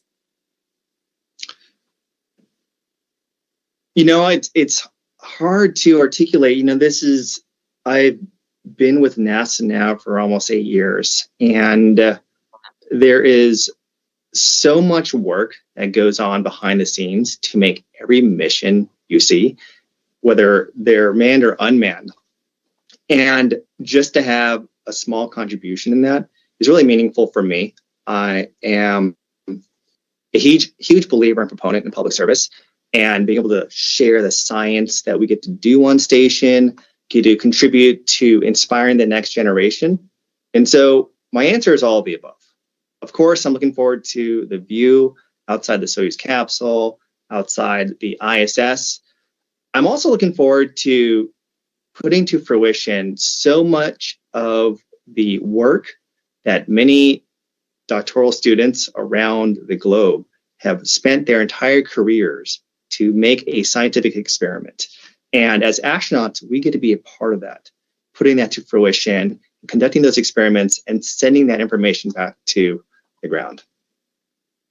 What is it like, working in Russia right now, working with Russian colleagues on this mission during these times? So, I think that this year marks the 50th anniversary of the Apollo-Soyuz program. And Soyuz is a Russian word for union. It's also the name of their space vehicle. And I think it's the perfect word to describe the collaboration that we've had between our 2 countries for many, many decades, and certainly for the entire existence of the space station. To me, and to a lot of my colleagues, the International Space Station is the most incredible human feat of engineering that's transcended borders that humanity has ever created. And we get to live it and work in it every day. And so when it comes to collaboration with our Russian colleagues, at the end of the day, we're all humans doing our parts, trying to make this world a better place. And that's no different with my friends that I get to go to space with, my Russian cosmonauts. And so it's a huge honor to not only be a representative for America, but an ambassador between our two nations. Can you tell us a little bit about some of the experiments that you hope to conduct on the ISS? Yes, so there's a lot, right? And, I think the one that I am super, super interested in is called CIPHER. Now, NASA we have a lot of acronyms, and I honestly can't even remember the specific name of CIPHER. But that's not super important. What I think is super cool about this experiment is that if you're familiar with the Scott Kelly Year in Space mission and how the results of that mission were compared with his twin, it yielded a lot of information about how our bodies respond to long duration space, but it also created a lot of questions. And so that science experiment kind of prompted NASA and our international partners to say, hey, how do we find the answers to these questions? And the strategy was, we need more data. We need more than an N of one. And so by having more participants, NASA astronauts, and having an integrated approach across all the systems, and most importantly, data sharing, astronauts are able to contribute their bodies and their science experiments for this. And so what CIPHER is it started over a year ago for me. And it examines astronauts leading up to flight. And we test everything from the physiological, the medical, the behavioral, the exercise performance, the cognitive performance. We measure blood samples, bone densities, and we track that throughout an astronaut's career, not just pre-flight, but during flight and post-flight. And we hope to be able to, that all this data sharing and this integrated approach is going to answer a lot of questions that we need before we start committing ourselves to long duration, multi-year space flights to Mars and beyond. And then another question we had was, during your 8 months in space, do you anticipate doing a spacewalk? There are a few scheduled, but at NASA, the name of the game is adapting, and so things can always change. There are some planned upgrades for the solar arrays, as well as the alpha magnetic spectrometer, or AMS for short. And I hope to be able to take a part of that. And that's probably the thing that I'm looking forward to the most out of this upcoming mission. Well, Johnny, thank you so much for your time. We really appreciate it. Thank you very much. It was my pleasure.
Hey, Johnny, it's Bill Harwood, CBS News at the Kennedy Space Center. How you doing? I'm good. How are you, Mr. Harwood? I'm doing very well. I'm just going to jump in because we only have a few minutes. And some of these questions will probably seem a little bit simplistic, but it is what it is. Let me start like this. I mean, you have one of the more improbable bios that I've ever come across interviewing astronauts. And is there a short answer from how you got from point A, enlisting in the Navy, to point B, becoming a SEAL, to point C, Harvard Medical School? There's a lot of layers to unravel there. Well, first off, it's not. I think what you don't see a lot of behind the scenes is how many opportunities I've had and the teams and mentors I've had to support me. That is, I'd be remiss if I didn't mention that. But to kind of answer your question, if I could summarize things, never stopping at the first no, with respect and politeness, of course, right? But I think challenge and failure is a part of life. It's part of the equation. And if you stop at that first failure, at that first no, you're never going to get anywhere. And that's something I certainly try to pass on to mentees. I think the other one's just inspiration. I think you need to be inspired if you want to have, you need to have ambition if you want to be inspired. And you need to have inspiration if you want to have motivation and putting that to hard work. And I think finally is just making sure you're always trying to do the right thing. I think there's so much we can talk about, but if you try and do the right thing, a lot of things tend to fall into place.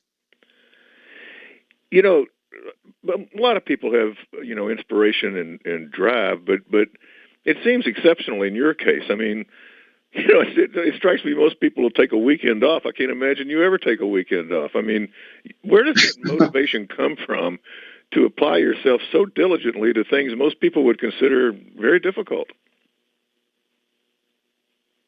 So I think when you do something you love and you're passionate about, when you co-align those things, it's not work. And so I do love reading. I do love studying. I do love doing the things that I'm very, very interested in. I think it's a simplification, but co-aligning your values and your passions with work restructures your dopamine pathways in a way that makes it able to work for long periods of time in what you really, really care about, because it's not work at the end of the day if you love it. Yeah, that's true. I love what I do, and it certainly doesn't seem like work to me. So I do get that, but this is somewhat exceptional. Let me change gears. Given all the training you've gone through in your various career paths, what's it been like training for a Soyuz flight in Star City? I mean, I wouldn't think that would pose much of a challenge unless learning Russian, of course, is always a challenge. I mean, what's been the toughest part of that from your perspective? Learning Russian. Did not take me too long to think of that. All of the training here is done in Russian. The teamwork, the collaboration, that transcends language barriers. And in fact, actually, my two cosmic colleagues, Alexei and Sergei, speak phenomenal English. But teamwork and collaboration, they're not unique to Americans. They're not unique to Russians. It's just something as professionals, and as professionals, we arrive at this great opportunity of a job we get to do to explore the cosmos. And we understand that space is hard, and through working together, we can achieve great things. So to answer your question, the hardest part was certainly learning Russian. Some of the easier parts were getting to become part of the crew and getting to know and learn to work with them and trust them. Yeah, I was going to ask you what your impression of your two crewmates is. One's obviously a skilled veteran, the other's a rookie. Are you guys friends personally, or is it pretty much a professional relationship? We are friends. I mean, we're very, very professional. We work well together. We are all three professional pilots, and so have shared backgrounds as well. But personally, I mean, I've had Alexei and Sergei over for dinner, and they've done the same thing for me. So, our relationships are personal, and there's a lot of trust and friendship there. Have you learned anything about Russia and the Russian people that was a surprise to you?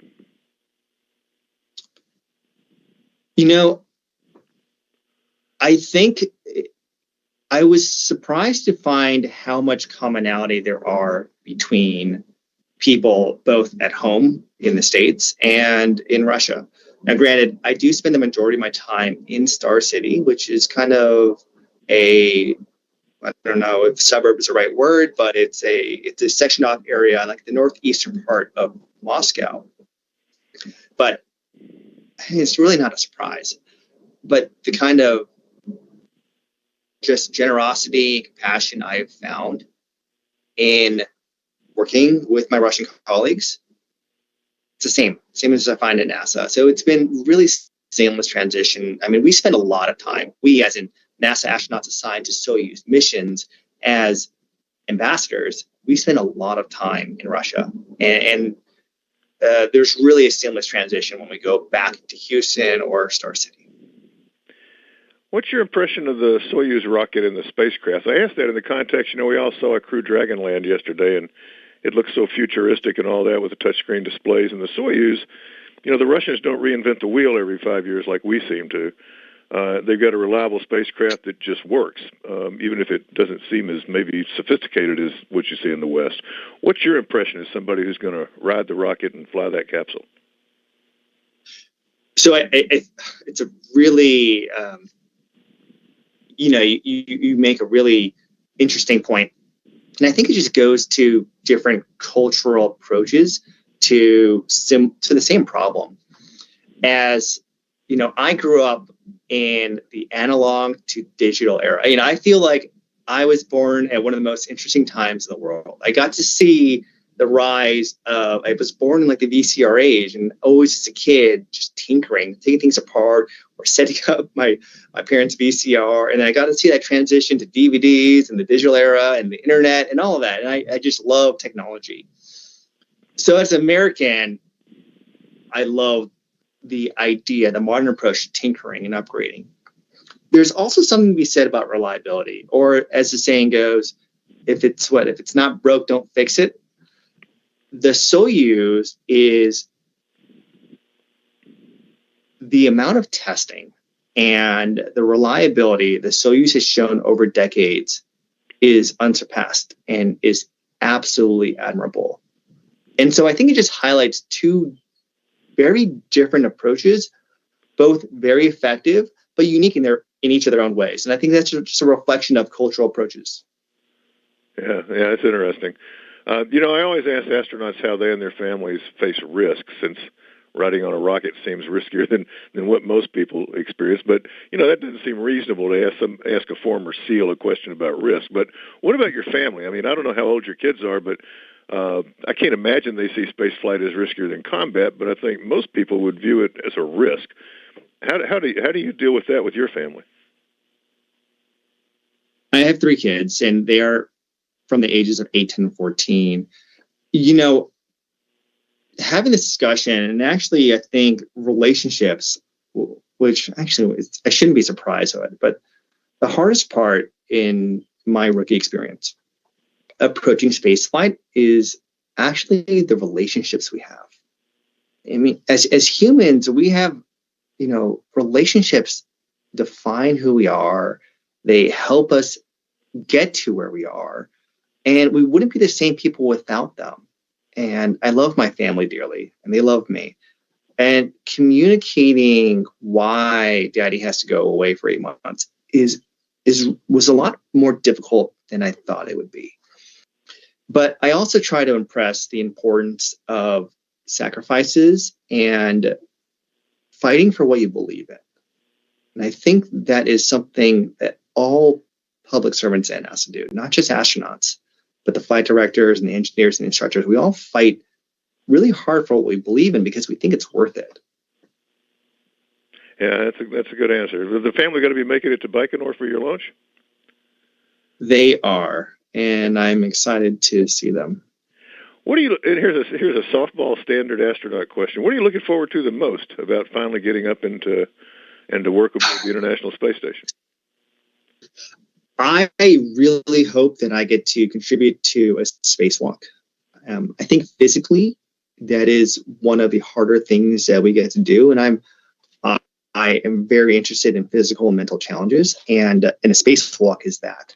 And it's also very visceral. I mean, you are out in the abyss of space. Of course, you're connected to the space station, but you're in a spacesuit, and you get to feel through the glove the handrails or the equipment that you're manipulating, and it's something that I I, as a lot of other astronauts in our careers, have worked a lot in the neutral buoyancy lab on the ground to prepare for, and so hopefully can put that training to use. And the last question for me, given your past accomplishment, I'd imagine a trip to the moon wouldn't be out of the question for you. Is that something that's in the back of your mind? I mean, I know you guys are always focused on the next mission, and that's to the ISS, but is a moon flight something you would do if you had the opportunity, or are you satisfied with low Earth orbit? So I'm going to be real with you. I think if you asked 100% of astronauts this question, I think 100% of them would say, of course they'd participate, they contribute. I think what makes astronauts or NASA professional astronauts unique is that we raised our right hands and swore an oath. And our motto in the astronaut office is that we fly in space for the betterment of humankind. Nowhere in that does it talk about what we want, what I want. It's for what's best for the space program and for the public. And so absolutely I'd be interested in doing that. But I think that would, in the context of what's best for the space program, the country, and our international partners, all I could ask for is to do my very best and have a contribution in that in some way. And that doesn't necessarily mean being on the mission. Understood. Johnny, I'm out of time. Listen, have a great flight. Look forward to talking to you in space, and best of luck. Thanks, sir.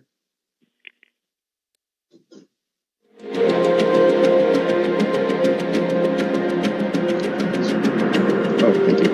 Oh, this.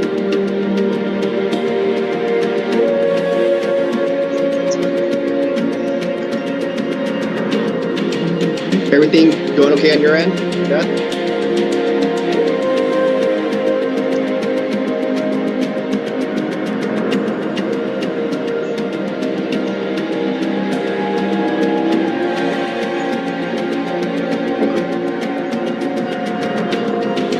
I think I should start my notes, please.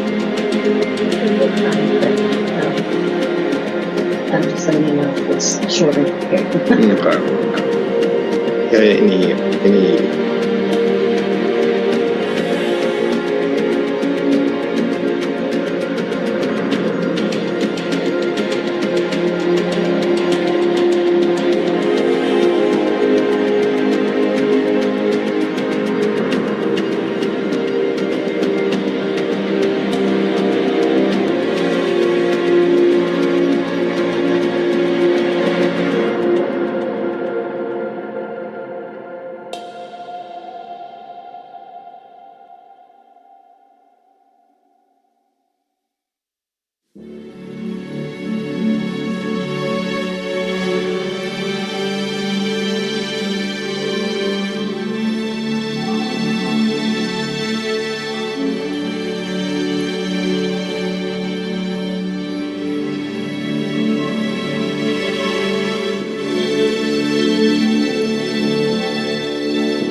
Hi, hello. This is Freddie Giger from Interplanetary Television. I just wanted to sit down a little bit with you to, chat about your career, know a little bit, give a little bit of a personal taste, a little understanding of who is Johnny Kim in private, and how your journey as an astronaut has been. So one of the things that I read in your bio was that you specifically decided to become an astronaut when you met with astronaut physician Scott Parzynski when you were studying at Harvard Medical School. So what was so unique about Scott that made you decide that you wanted to become an astronaut no matter what? I have a lot. It's a great question. So I have a lot of thanks for Scott. And before kind of answer that question, I want to talk about the gift of inspiration. And that's really one of the main reasons why I wanted to be an astronaut. It's because I think astronauts have this unfettered access to a platform that inspires a lot of people. And the reason why inspiration is important is because when you're inspired, you're able to dream. And if you're able to dream, you're able to make those dreams a reality. I never once thought about being an astronaut, seriously. I'm sure all kids kind of do, but for me, it wasn't a serious thought. When I met Scott, he planted that seed in my brain of, hey, this is something you'd probably enjoy and you're qualified, certainly qualified to be competitive, you should apply. And until someone had said that to me, I had never come up with that myself. There was also a lot of other things around that same time. So there were I think Hollywood just got together and said, let's make some really cool space movies around that time of year. And so there were some pretty cool space movies around that time of year. And also I watched NASA's first launch of Orion, and that was super well documented, and it showed up on my YouTube feed, and it was really, really inspirational and started to give me an idea, this seed that grew into a plant of, hey, this might be a serious reality that I could work and contribute towards that makes an impactful difference, which is what I really wanted to do, and that's the reason why I was in medicine. Okay. So in June 7th, 2017, you were selected as part of a group of 12 astronaut candidates out of 18,300 applicants to join the NASA Astronaut Group 2022. What was the most difficult part of the astronaut selection that really made you either want to quit at times or made you want to persevere? So the selection, it's a pretty unique selection process. It is not something that I had seen earlier. You know, certainly the selections I had been a part of in the military were structured very, very differently. The best advice I got before I went for the tryouts, for the selection process, was be myself. Just be authentic and be the very best version of yourself. And it's the same advice I give to other hopefuls that are trying to be astronauts. And so I think, you know, certainly when it comes to any kind of job or occupation you're applying for, you want to put your best foot forward, or you want to be, maybe what you're thinking in your head is what others want. But oftentimes the right answer is being ourselves, being our true, authentic of selves, and just the very best versions of that. And so I think that was, you know, I think there was not a lot of confidence, at least for me, going through that selection process of am I good enough? And so that's probably what I think about when I heard your question. This is the first thought that came to mind. But what made you persevere? Like, I'm sure there were ups and downs, and when you were down, what was the thought? Maybe you were thinking about your kids, maybe, I don't know, something that made sense, gave you purpose, and made you want to persevere. What was it? Like, you know, what were the thoughts? Because it's 18,000 people, 18,000 other applicants who are competing with you. So not everybody is like you, of course. Not everybody went to the military and had what you had and what you have. So for those who don't have what you have, what gave you the extra push, the extra boost to say, listen, it doesn't matter. It's meant to be hard, and I will persevere. So it's a good question. I mean, I think I throw that out in, like, why do any of us persevere? I think we all have had severe challenges in our lives, right? And we all overcome. My favorite quote that I've often used for when times are hard, including this selection process that you're talking about, is this too will pass. And it's a solemn reminder to myself that no matter what we're dealing with, whatever struggles or challenges, or if we're just in a hole we feel like we can't get out, if you can remember all the times previously where you've had those struggles and where you are today, it puts things into perspective.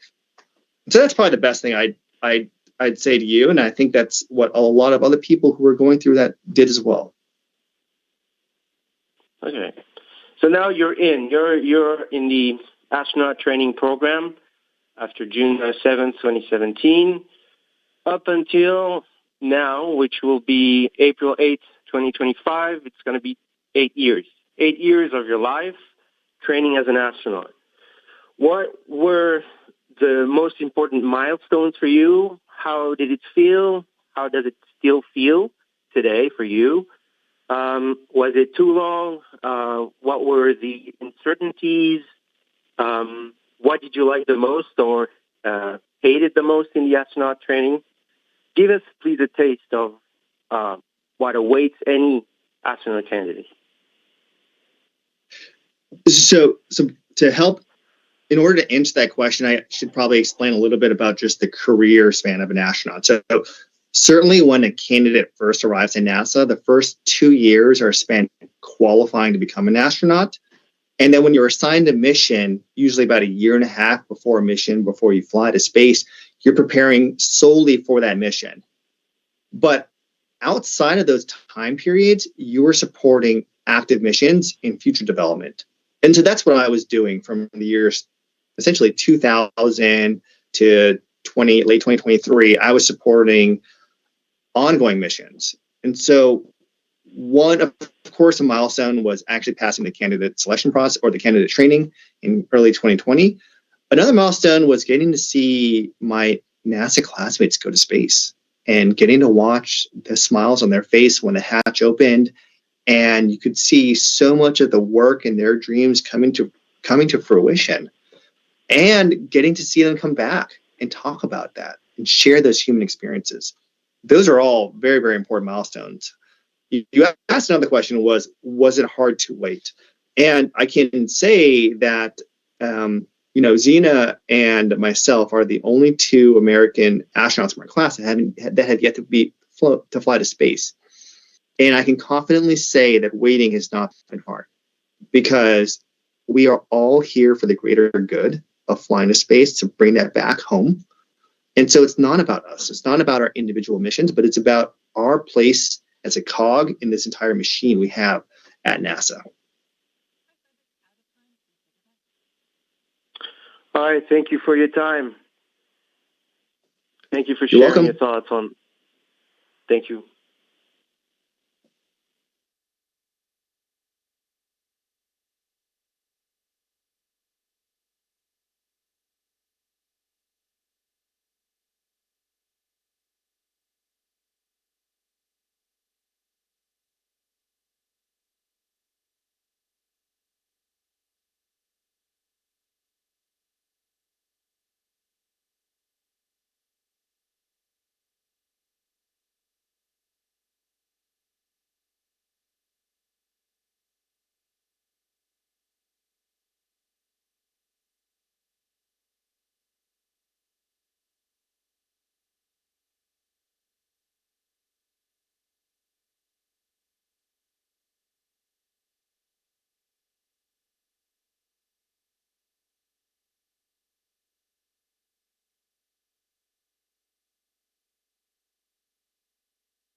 Hello? Hey, Johnny, can you hear me? Loud and clear. Hi, Mike.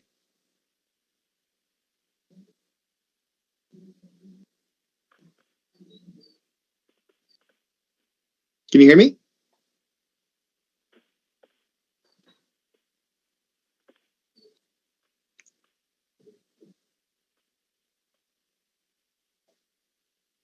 Roger that. Well, Dr. Kim, I just wanted to again say. Didn't you say you were coming?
Hi there, Dr. Kim. My name is James Dowling Healy with West Hartford Community Interactive. I just want to say it's a real treat to have you with us today. James, please call me Johnny. Yes, sir. So we noticed from the press release, they talk about you're going to be doing some tech demos when you're up there in space. And my director, Jennifer Evans, is very excited about that. Are there any pieces of technology you're particularly interested in working with? All of the above. And I'll give you something more specific. Tech demo. I think the human body is a tech demo. But I could go ad nauseum about that. There's a lot of experiments that I'll be a part of that will help give NASA and our colleagues a lot of answers to how the human body responds to long-duration spaceflight, which is going to be important if we're going to go do multi-year missions, especially to Mars and beyond. Tech demos. There's a lot of furnaces on the space station, and one of the things that I will potentially be working with is a lot of material science and how alloys are created in microgravity. And so I'm not an expert on this. Just we'll be an operator for some of the machinery and help hopefully conduct some of the experiments. But these furnaces I think the idea of the experiment is to hopefully see if we can create new types of alloys with favorable properties and how microgravity might have a part in some of that manufacturing process. That sounds great. I'm a big fan of when the spin-offs portion of your office releases information about new projects. And it sounds like that's going to be applicable to the work you're doing up there as well. Do you have any personally favorite spin-offs that you should suggest people would look into? So I think the spin-offs that I'm super interested in are the ones that have real life benefits to people on Earth. I mean, to be clear, all the spin-offs have some sort of benefit to bring back to planet Earth. I think the one that can kind of hit home for a lot of people that might be watching this is cancer research and cancer drugs. So for those watching really the only variable that is essentially changed in this national laboratory that we call the International Space Station is microgravity, or just kind of the lack of gravity, right? Otherwise, the composition of the atmosphere, the molecules of air, the pressure, that's all meant to more or less mimic that on Earth. And so when we have that one variable, that's like the entire concept of what kind of science experiments can we learn about. Keytruda, which is a cancer treatment drug, there was a collaboration effort between pharmaceuticals on Earth and the space station to see how the absence of microgravity can affect protein crystallization. And so what you don't have with the lack of gravity or microgravity is you don't have a lot of the buoyancy convection forces that drive some of the protein crystallization that happens on Earth. And so what astronauts were able to do was they were able to create essentially an enhanced protein crystallization of this drug that was able to increase safety and efficacy for patients. And then in turn, scientists on the ground were able to mimic manufacturing processes to kind of capture some of those benefits. So that's just one of many different things astronauts have done that have had real world benefits back on home. I have to admit, when I was looking at the list, when I was preparing my questions, 2,000 plus items, that's amazing. And then there's the ones people are probably familiar with, like Mylar and maybe artificial limbs and cochlear implants. And the one that got me is just a few hours ago, I was using a Tempur-based pillow. So it's, from the basic to the incredibly important, like cancer medications and the like. So my understanding is you're planning to be up in space for approximately 8 months. And I know that there's concerns about bone loss and physiology changes with long-duration spaceflight, like you mentioned. Given your background as a doctor and SEAL and now astronaut, are there any particular exercises that you think are essential both up in space and on Earth that most people should do if they have the time? Squat. Like physical exercise. Yeah, a lot. No, of exercise. Little tongue in cheek, but seriously, squatting, the deadlifts, any kind of compound movements where you are acting against an axial load, which is what ARED does for us on the International Space Station. The ARED is the Advanced Resistive Exercise Device, and it can produce up to 600 pounds of force that's attached to a barbell that then you can imagine you can do a myriad of exercises of compound movements. And so this resistance, this strength training provides a stimulus for our musculoskeletal system to ensure that we are not wasting away to atrophy and bone loss. And a lot of those same things apply for down here on Earth. Fantastic. We're near the middle point of most semesters, and I teach some STEM students, and I know many of them, if there's any words of encouragement or suggestions for study skills, I'm sure they'd love to hear them from you, if you have any. So much of schooling, whether it's undergraduate or graduate, is not so much the material that you're learning, but how to learn. And so, I've changed my philosophy approaching school, and I think ultimately each person needs to find what works best for them. I do think a general approach that I kind of take whenever I'm learning something new is just to kind of take a step back, see the forest from the trees, and come up with a really good question that I'm trying to find the answer to, and never skimping on the basics. The basics to me, whether that's in chemistry, biology, or biochemistry, mathematics, they form the very foundation of all of the advanced concepts. And a common mistake is to kind of go into those advanced concepts without truly understanding the basics. I think those are the things. And of course, consistency. Oftentimes, our brains are not really wired to just to cram last minute. It's just we don't form neural synapses that well like that. That's excellent advice, and I just want to say thank you very much for joining us today. Good luck on your mission, and you're welcome back anytime. Good luck, and thank you again, sir. Have a great day. Thanks, sir. You too. Bye now.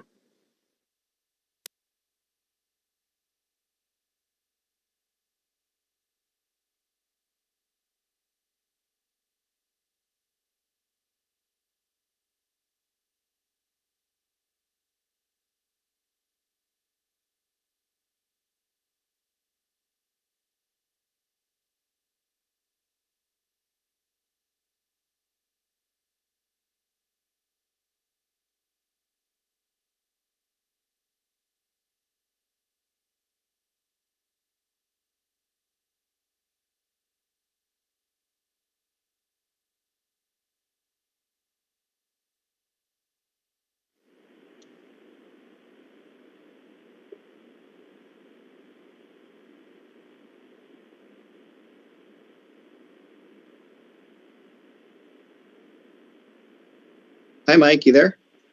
Hey, Johnny. How you doing? Mike Pace here with Live Now from Fox. How you doing? I'm doing well. How are you? Oh, doing well, doing well. Thanks so much for taking the opportunity out for us. We really appreciate it. And first off, just let us know how your preparation is going for a big moment for you in a couple of weeks. It's going great. So I'm currently in Star City, Russia, and we completed our final qual sims last week. And so the commission that governs a lot of the space operations here gave us their nod of approval to continue. And so we're going to enter quarantine here in a couple of days, going to go to Baikonur, and I think that's where things are going to start getting real, getting to see the spacecraft that we're going to be in.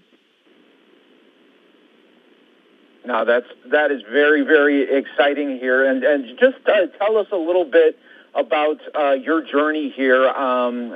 You came up through the ranks back in 2017. Just let us know just how that journey came from then to now.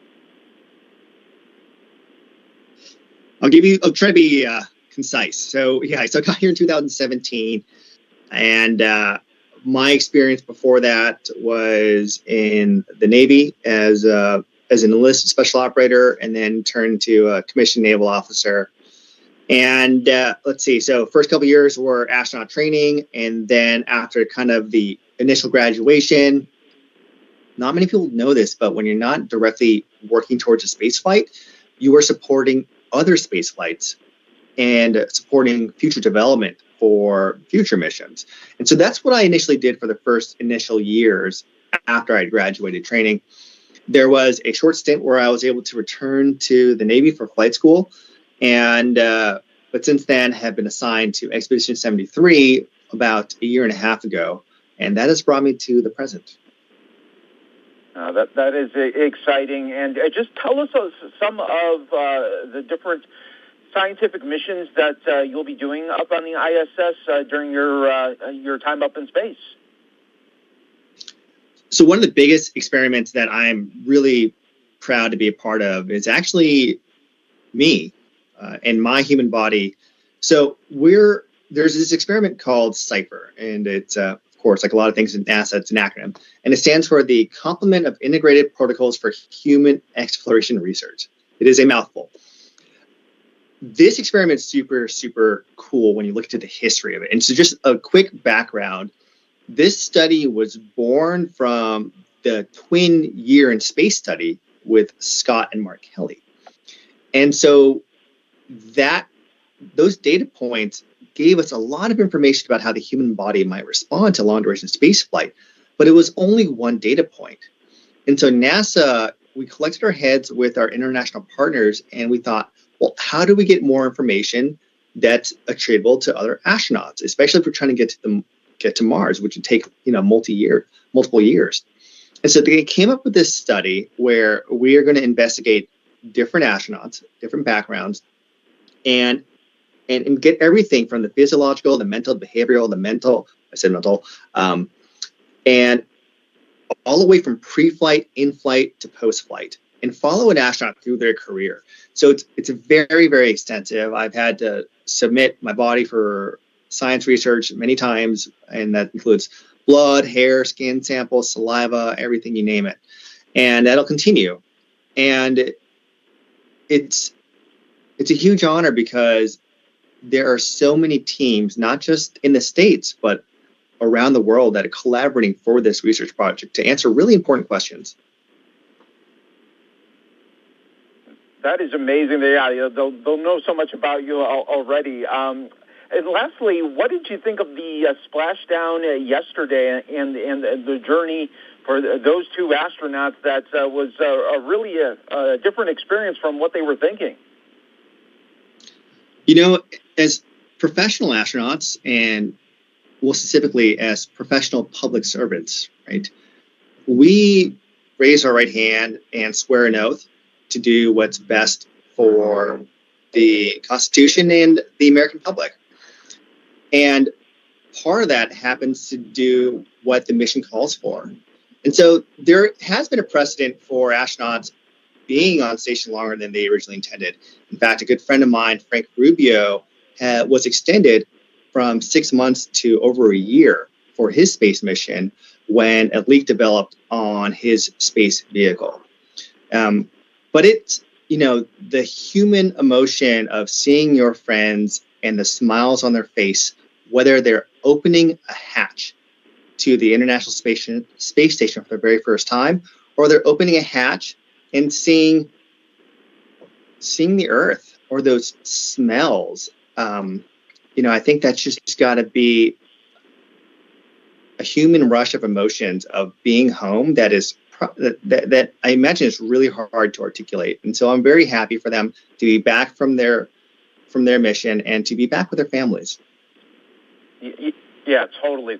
And I think it also paints a good picture that not everything goes as planned, right? And it's about the way that you overcome those obstacles in life. I think a lot of people could look at those two astronauts and think, yeah, that's you know, life isn't linear the way that you go from goal to goal, right?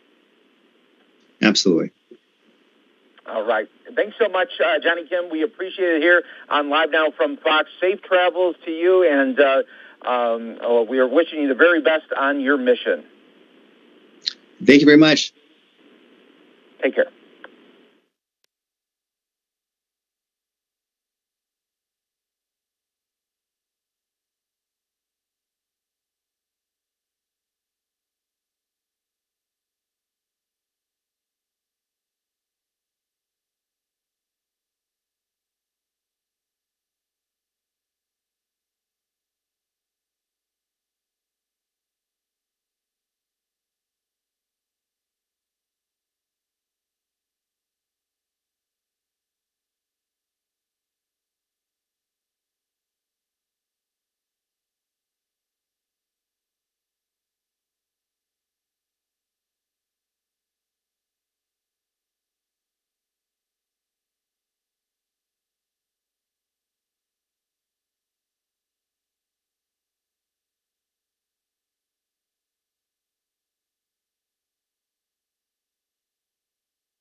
Hi, Mohammed. This is Johnny Kim. Hi, astronaut Johnny. Thank you for being with us today. Appreciate your time. Of course, my pleasure. It's a great honor, sir. My first question, sir, that's your first space mission. What has inspired you to become an astronaut? So I did not really have much aspiration to be an astronaut early in my life. It came to me later in life. I would say the element of exploration, which I think is very, very inherent in our DNA as humans, regardless of where we're from, to explore the unknown and contribute to that was very, very alluring to me. I would say the most important thing for me was the opportunity to inspire the next generation. And the reason why inspiration is very, very important to me is because I think one of the greatest gifts we can give to each other is inspiration and dreaming. Because without dreams or inspiration, it is very, very difficult to make hard things happen. And oftentimes the best things in life, you have to fight really hard for. So a lot of those reasons really came together for me in inspiring me to want to be an astronaut. Gotcha. Thank you. And can you tell us a little more about your experiments you will conduct on the ISS, and how will they support the future mission to the Moon and Mars and Artemis program? Mm-hmm. So one of the most important experiments is called CIPHER. It's an acronym, and it stands for the Complement of Integrated Protocols for Human Exploration Research. And what CIPHER is a multi-pronged international collaborative approach to understanding how humans respond to long-duration space flight and the implications of how that affects future long-duration space travel. And we're talking about on the order of years. And the reason this is important is because if we don't fully understand how humans respond to these stimuli and these stressors, it's going to be hard to want to go to Mars and beyond. And so I, as well as some other the astronauts on this mission, are part of this experiment. It is a lot of, it's not just covering the medical, or it covers the behavioral, the performance from exercise and cognition. And this started well before we went to space, or before I go to space. It started pre-flight, it continues in flight and post-flight. And so I'm hoping that I can help contribute to getting some of these answers to these really important questions. Gotcha. Thank you. And would you like to be part of a Moon or Mars mission in the future? I think if you asked every single astronaut, and you know what, I think I would be more concerned if you asked an astronaut and the answer was not yes. I think we all would love to be a part of an exploration like that. But I think more importantly, what really drives us is the core of our mission, and that is supporting space operations for the betterment of humankind. And that is not specific to individuals. It is about the team, about our core values, and the overall mission. And so absolutely any astronaut would love to be a part of that. But I think more importantly, astronauts just want to be able to contribute what they can in their fields to make that mission a reality. I love your answer. Thank you. And in your opinion, sir, why the international cooperation is so important in space exploration, especially in the ISS? I mean, the ISS has been up in space for almost 25 years. It's an orbiting laboratory, the only one we have like that. And it wouldn't have been possible if it wasn't for an international collaboration. I'm very biased, but I think it is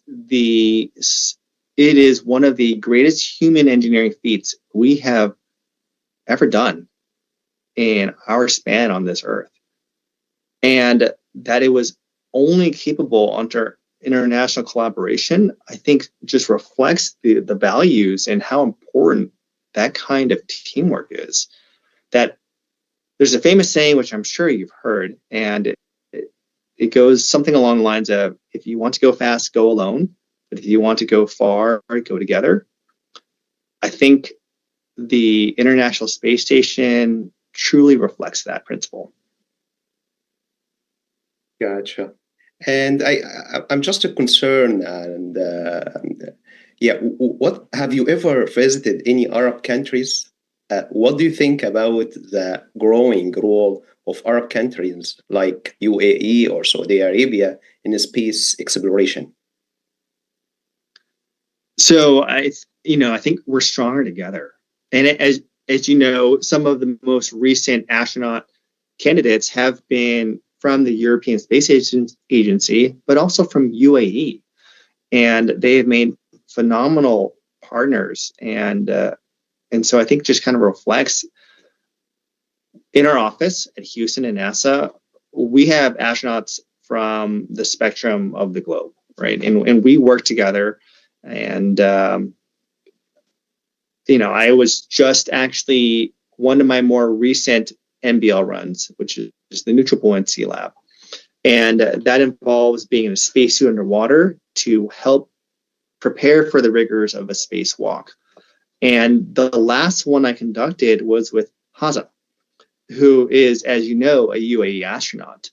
And, we work so well together, and I think reflects all those principles I was talking about regarding collaboration and international teamwork. Okay, I will not take any more. My last question, sir.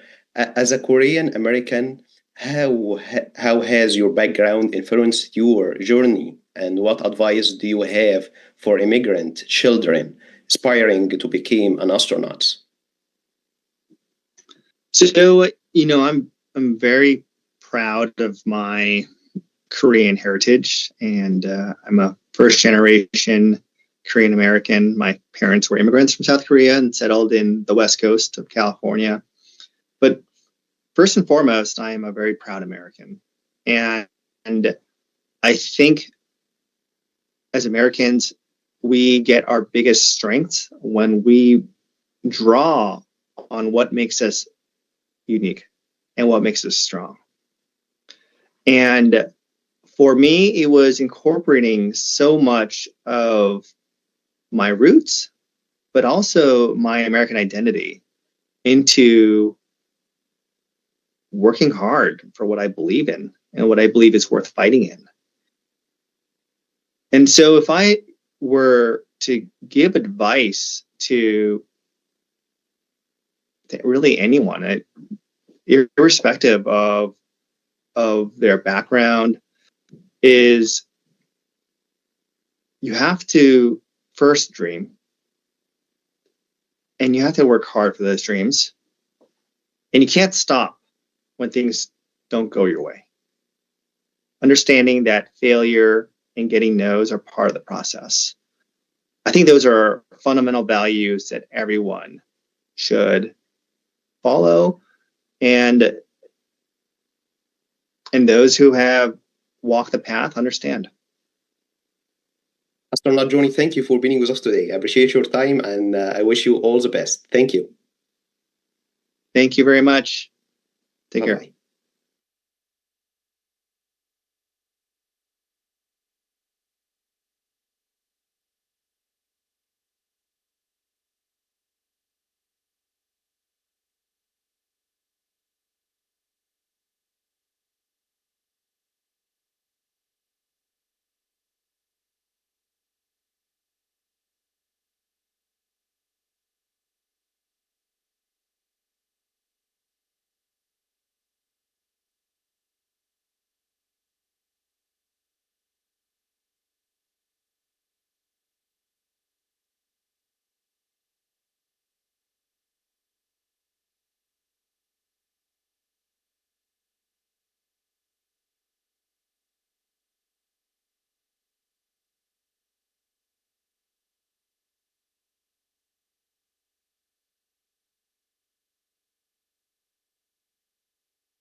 Hi, Shiva. This is Johnny Kim.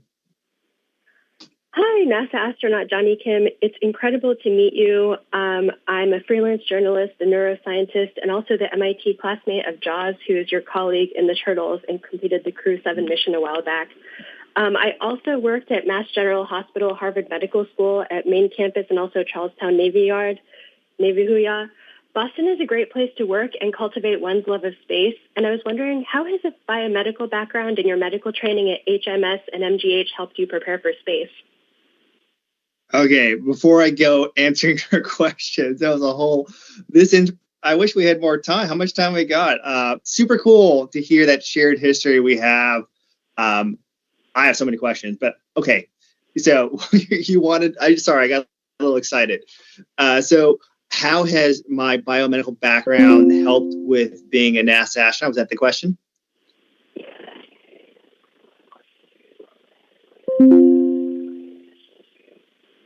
I may have lost you. That's the question I'm going to answer.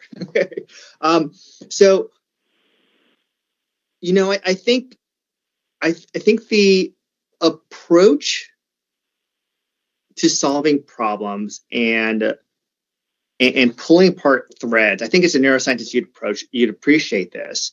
You know, deconstructing problems into their most simplest components, whether that's from an engineering or a biomedical perspective, is the first step into understanding a problem and then coming up with a solution.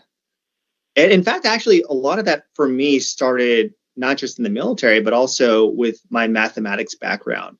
Is kind of understanding the logic and the approach to a problem in order to come up with a solution. And I feel like a lot of that is very attributable to life as an astronaut, where we encounter all sorts of different problems where we need to exercise many of the different things that we've learned. Yeah. Okay. So my next question for you, as a former Bostonian, when you got the call that NASA had selected you to be an astronaut, you were grocery shopping with your wife. So I'm just wondering, what grocery store was that in Boston? Can you take us back to that day? I've been grocery shopping in Boston a lot, and there's nothing that exciting really happens there. Which one would you guess? And what I miss most from this is the cornbread. The fresh cornbread that they would have is so sweet and amazing. The fresh cornbread of the grocery store? Oh, man, I really don't remember. Where do they have the best cornbread? You know, the MGH cafeteria used to have really good cornbread often. They did have one. So I was in Market Basket. The one near Waltham. Yeah, oh my gosh, I missed the cornbread from there. And so I never tried going through that day. I mean, it was life-changing. I knew the call was coming that day. I was very, very excited to get the call regardless of the answer. And, you know, I'm still very, very thankful. I think remembering that day, just in general, remembering where we came from and some of the excitement we brought to our occupations is so important, especially when times are tough. And so I think about that day often, and it makes me smile. That's so great. I have been shopping at Market Basket many times, and I never thought that you could. That's so exciting. Okay, so you talk a lot about your public service. It's really important for scientists and people in the healthcare fields to be involved in public service, and we don't talk about like biomedical professionals as much because usually it's like people with like a government public service background. So what do you think the role of us STEM peeps is in public service?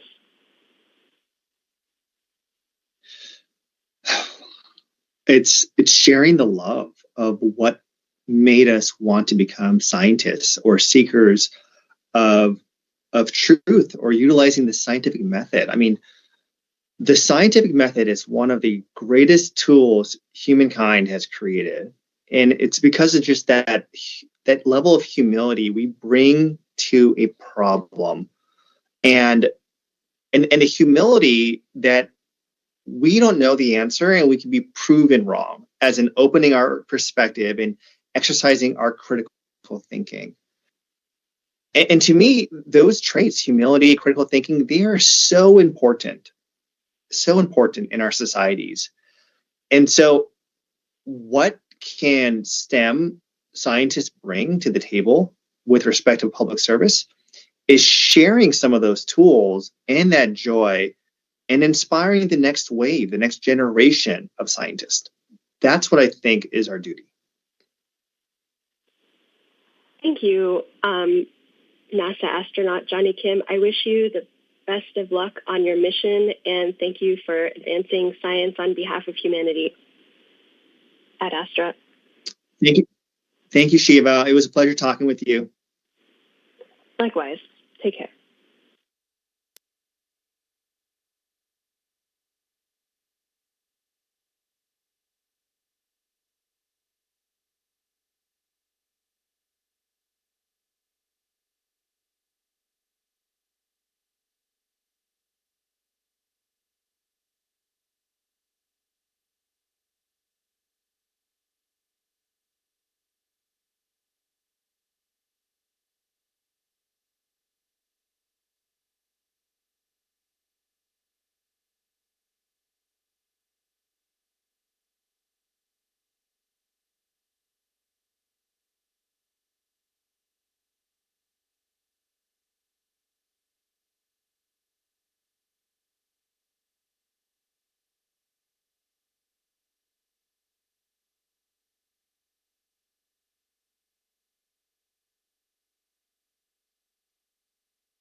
Than the RAV4 and CRV.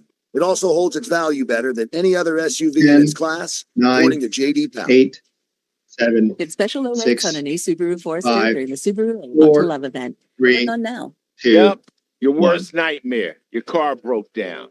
Now you're worried if it's going to cost you a fortune in repair bills, unless you already.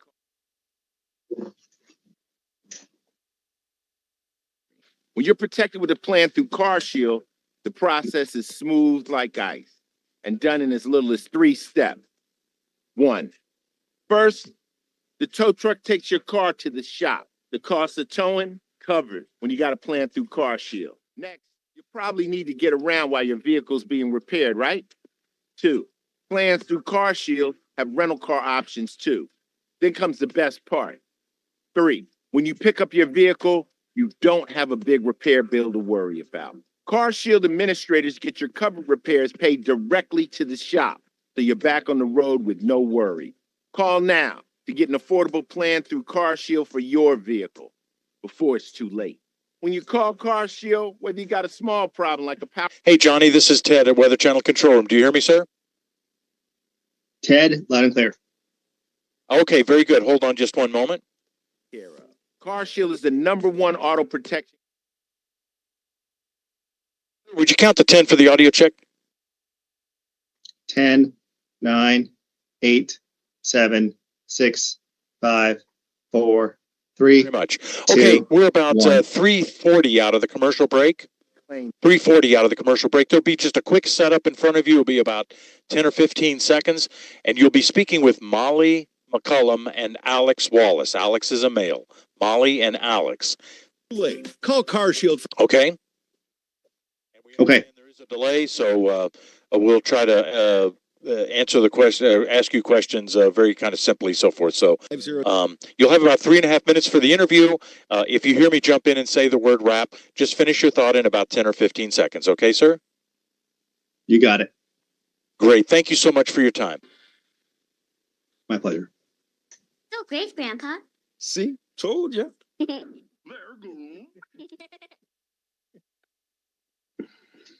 What do you mean? It's got that booty, that juicy bum, that gon' ride on. Oh, that's fine.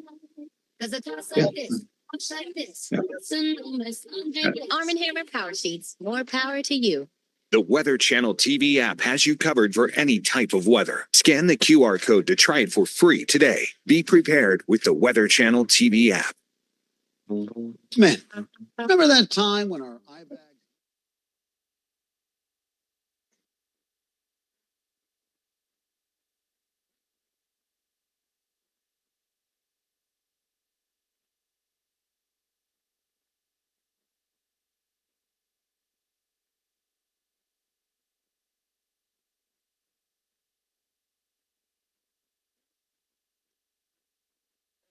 2-minute warning. This is 2 minutes out of the commercial break now.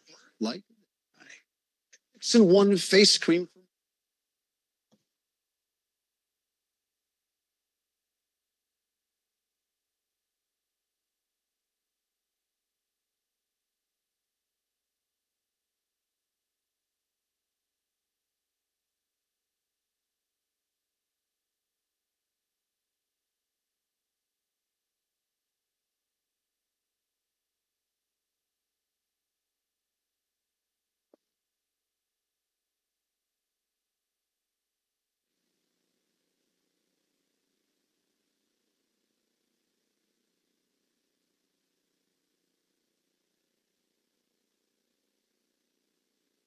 All right, sir, we're 1:15 out of the commercial break. 1:15. Copy.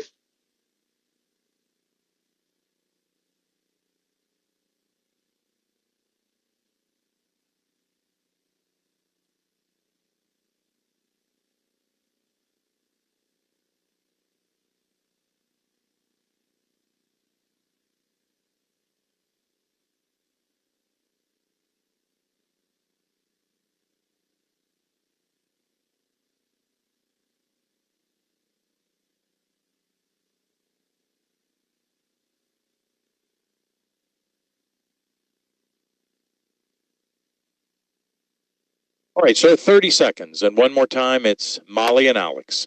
With hundreds of free TV channels. These are the big cases that everyone is talking about. Local news in hundreds of cities. Good evening. Thanks for joining us here on NBC6. And thousands of movies and shows. All right, sir, coming out of the break. It'll be just a moment. It's time to do free differently. Local Now, free TV that starts in your city.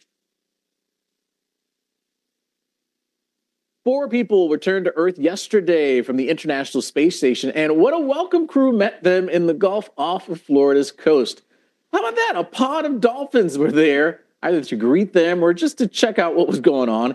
A human welcome crew, they lifted the capsule onto the recovery vessel, the last stop before being back on firm ground. Dolphins are very curious.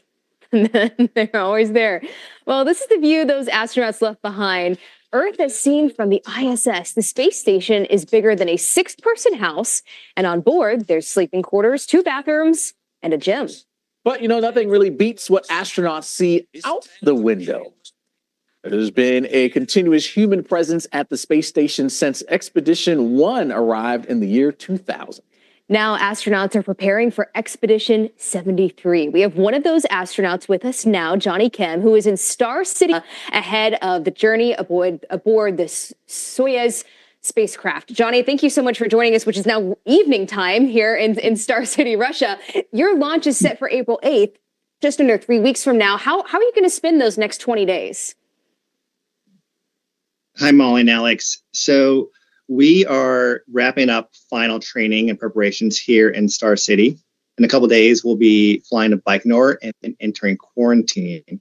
And that's to ensure all astronauts and cosmonauts go to the space station without bringing any kind of germs. And so after that, once we get in Baikonur, it's going to start getting real. We're going to start looking at our space vehicle, actually getting to inspect the contents. And we're all looking forward to it. And you mentioned wrapping up training. How long have you been training for this mission? Well, for me, it's been about 1.5 years, which is pretty average for most astronauts before they're assigned to an expedition. And once you're in orbit, what is it that you're going to be studying there?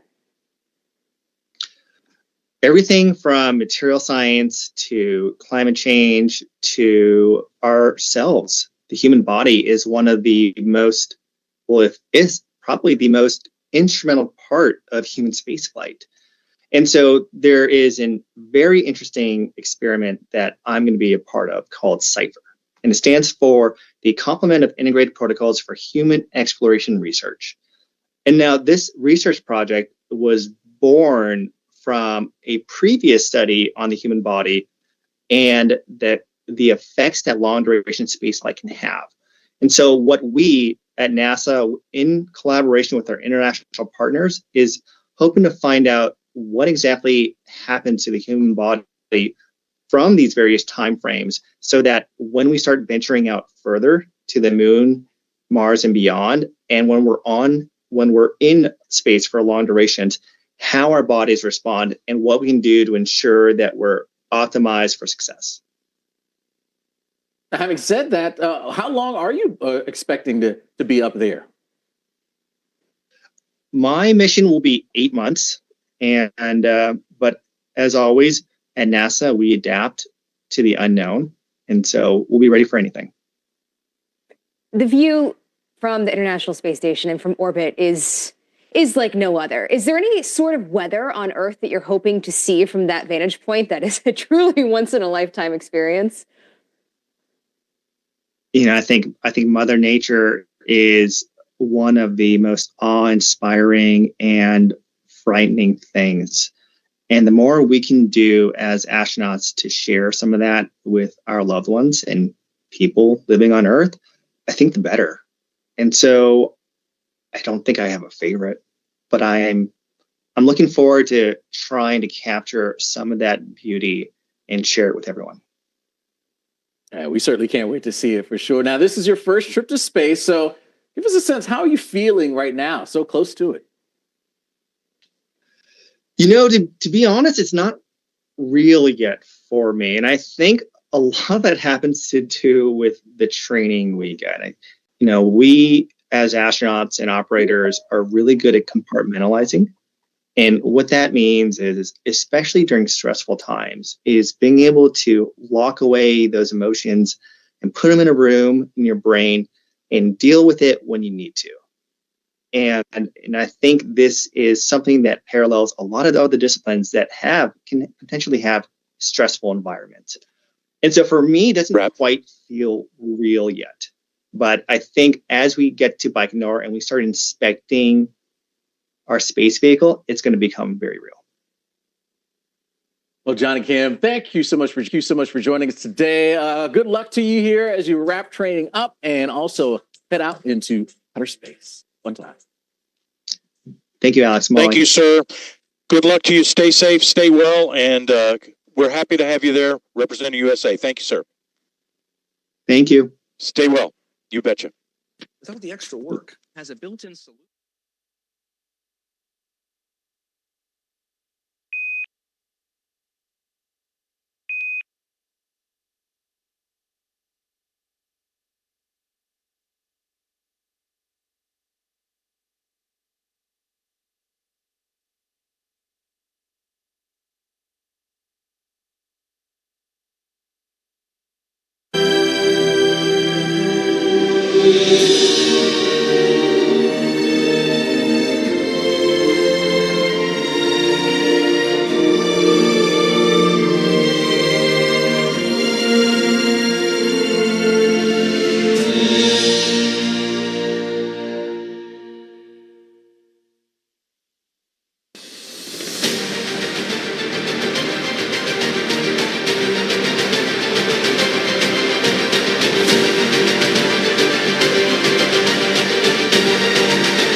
You're looking live at Launchpad 39A, where in just a few minutes, SpaceX will begin fueling its Falcon 9 rocket. At the top is the Blue Ghost lunar lander, built by Firefly Aerospace with NASA payloads on board.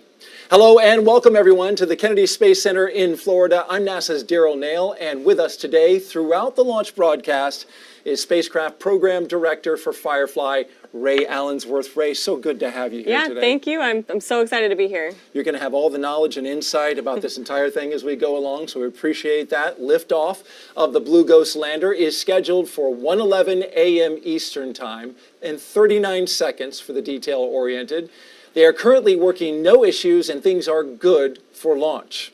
And if everything goes according to plan, that lander will complete its journey 45 days from now with a landing in Mare Crisium. That's near the Sea of Tranquility. And if that sounds familiar, well, there's a good reason. That is the landing site for Apollo 11 in 1969.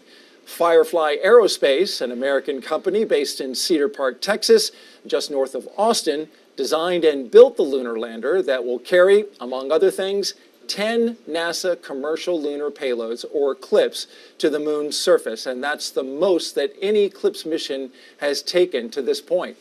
Now, we'll explain what each of those instruments do throughout the broadcast, but first we need to catch a ride with SpaceX and Firefly's Blue Ghost lunar lander. We're going to get an update from SpaceX in just a moment. Let's start with you, Ray, though. What's your team doing? What has your team been doing as you've been leading up to this moment just before liftoff?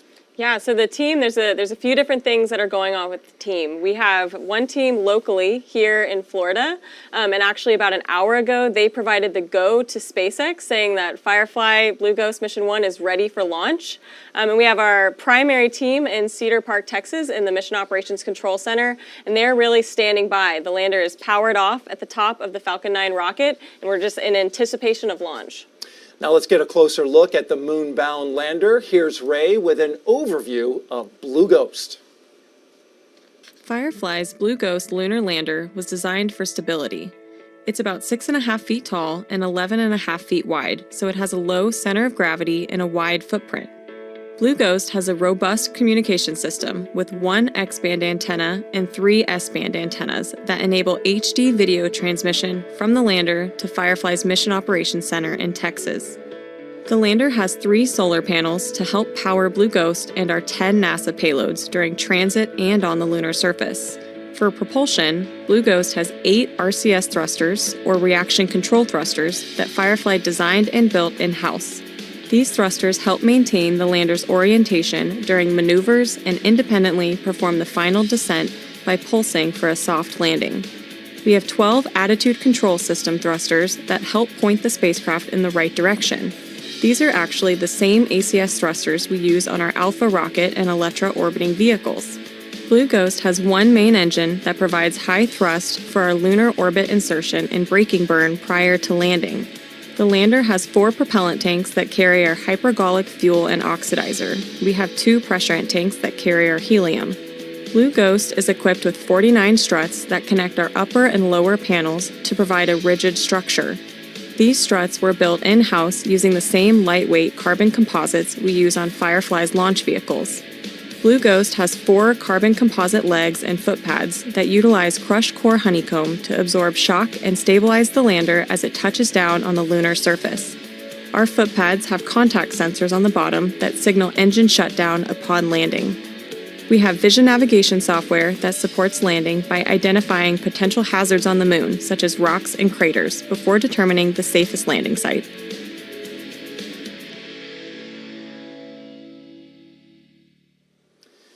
Firefly's Blue Ghost Mission 1, Ghost Riders in the Sky, is delivering science and technology to the moon through NASA's Commercial Lunar Payload Services Initiative. This allows NASA to buy lunar delivery services from American companies for our payloads. In turn, those payloads will help advance science exploration and the commercial development of the moon.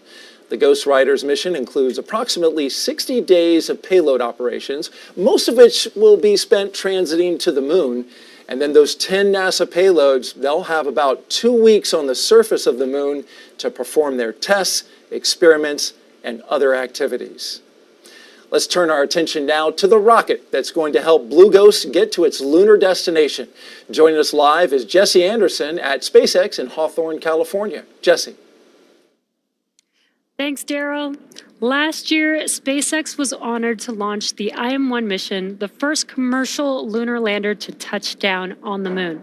We are excited to partner with Firefly for another NASA delivery to the moon as part of the agency's Commercial Lunar Payload Services Initiative.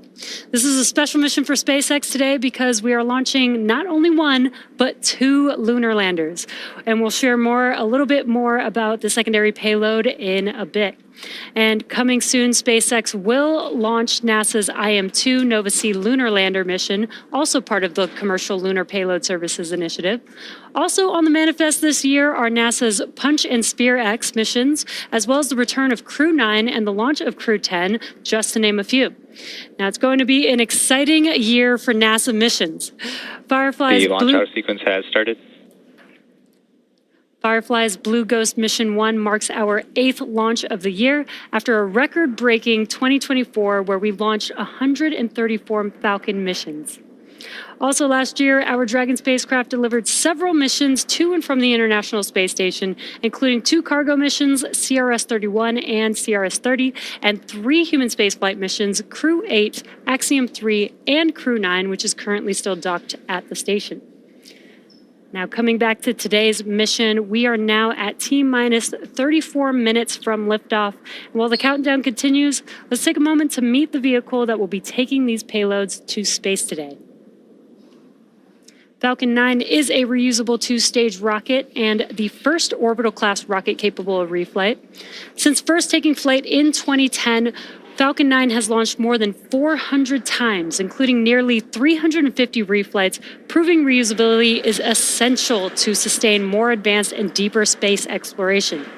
Reusability allows SpaceX to refly the most expensive parts of the rocket, which in turn drives down the cost of access to space.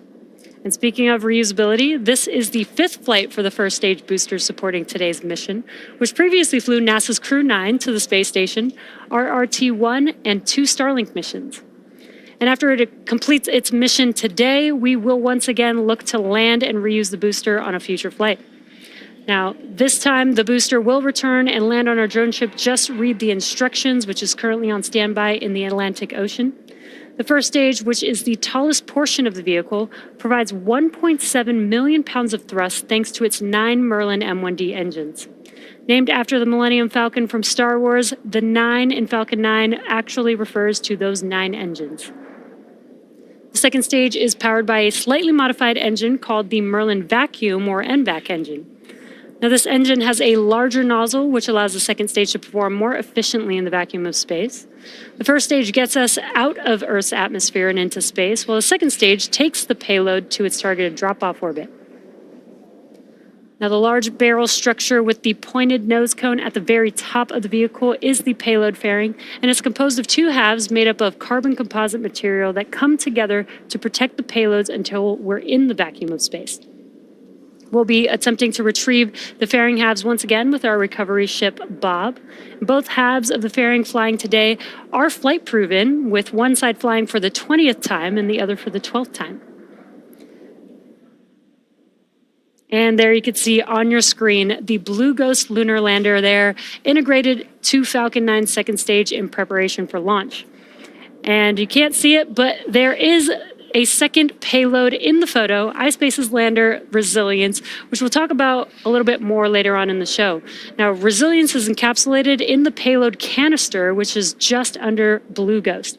This is to protect Resilience from the spacecraft above it during launch.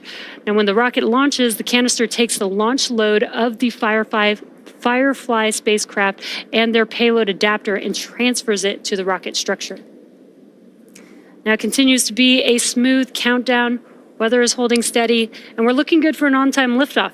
So while we wait, let's check back in with Daryl and Ray. All right, Jesse, and our hearts go out to everyone at SpaceX who's been impacted by the wildfires in California, and everyone who's working this mission today and pulling it off. Despite those challenges, we greatly appreciate it. All right, joining me now is Firefly CEO Jason Kim. He's here to talk this mission and what lies ahead for the aerospace company. Jason, you've got decades of experience in the aerospace industry, but you've only been with Firefly for a little more than half a year. How's it been going for you so far, leading this company?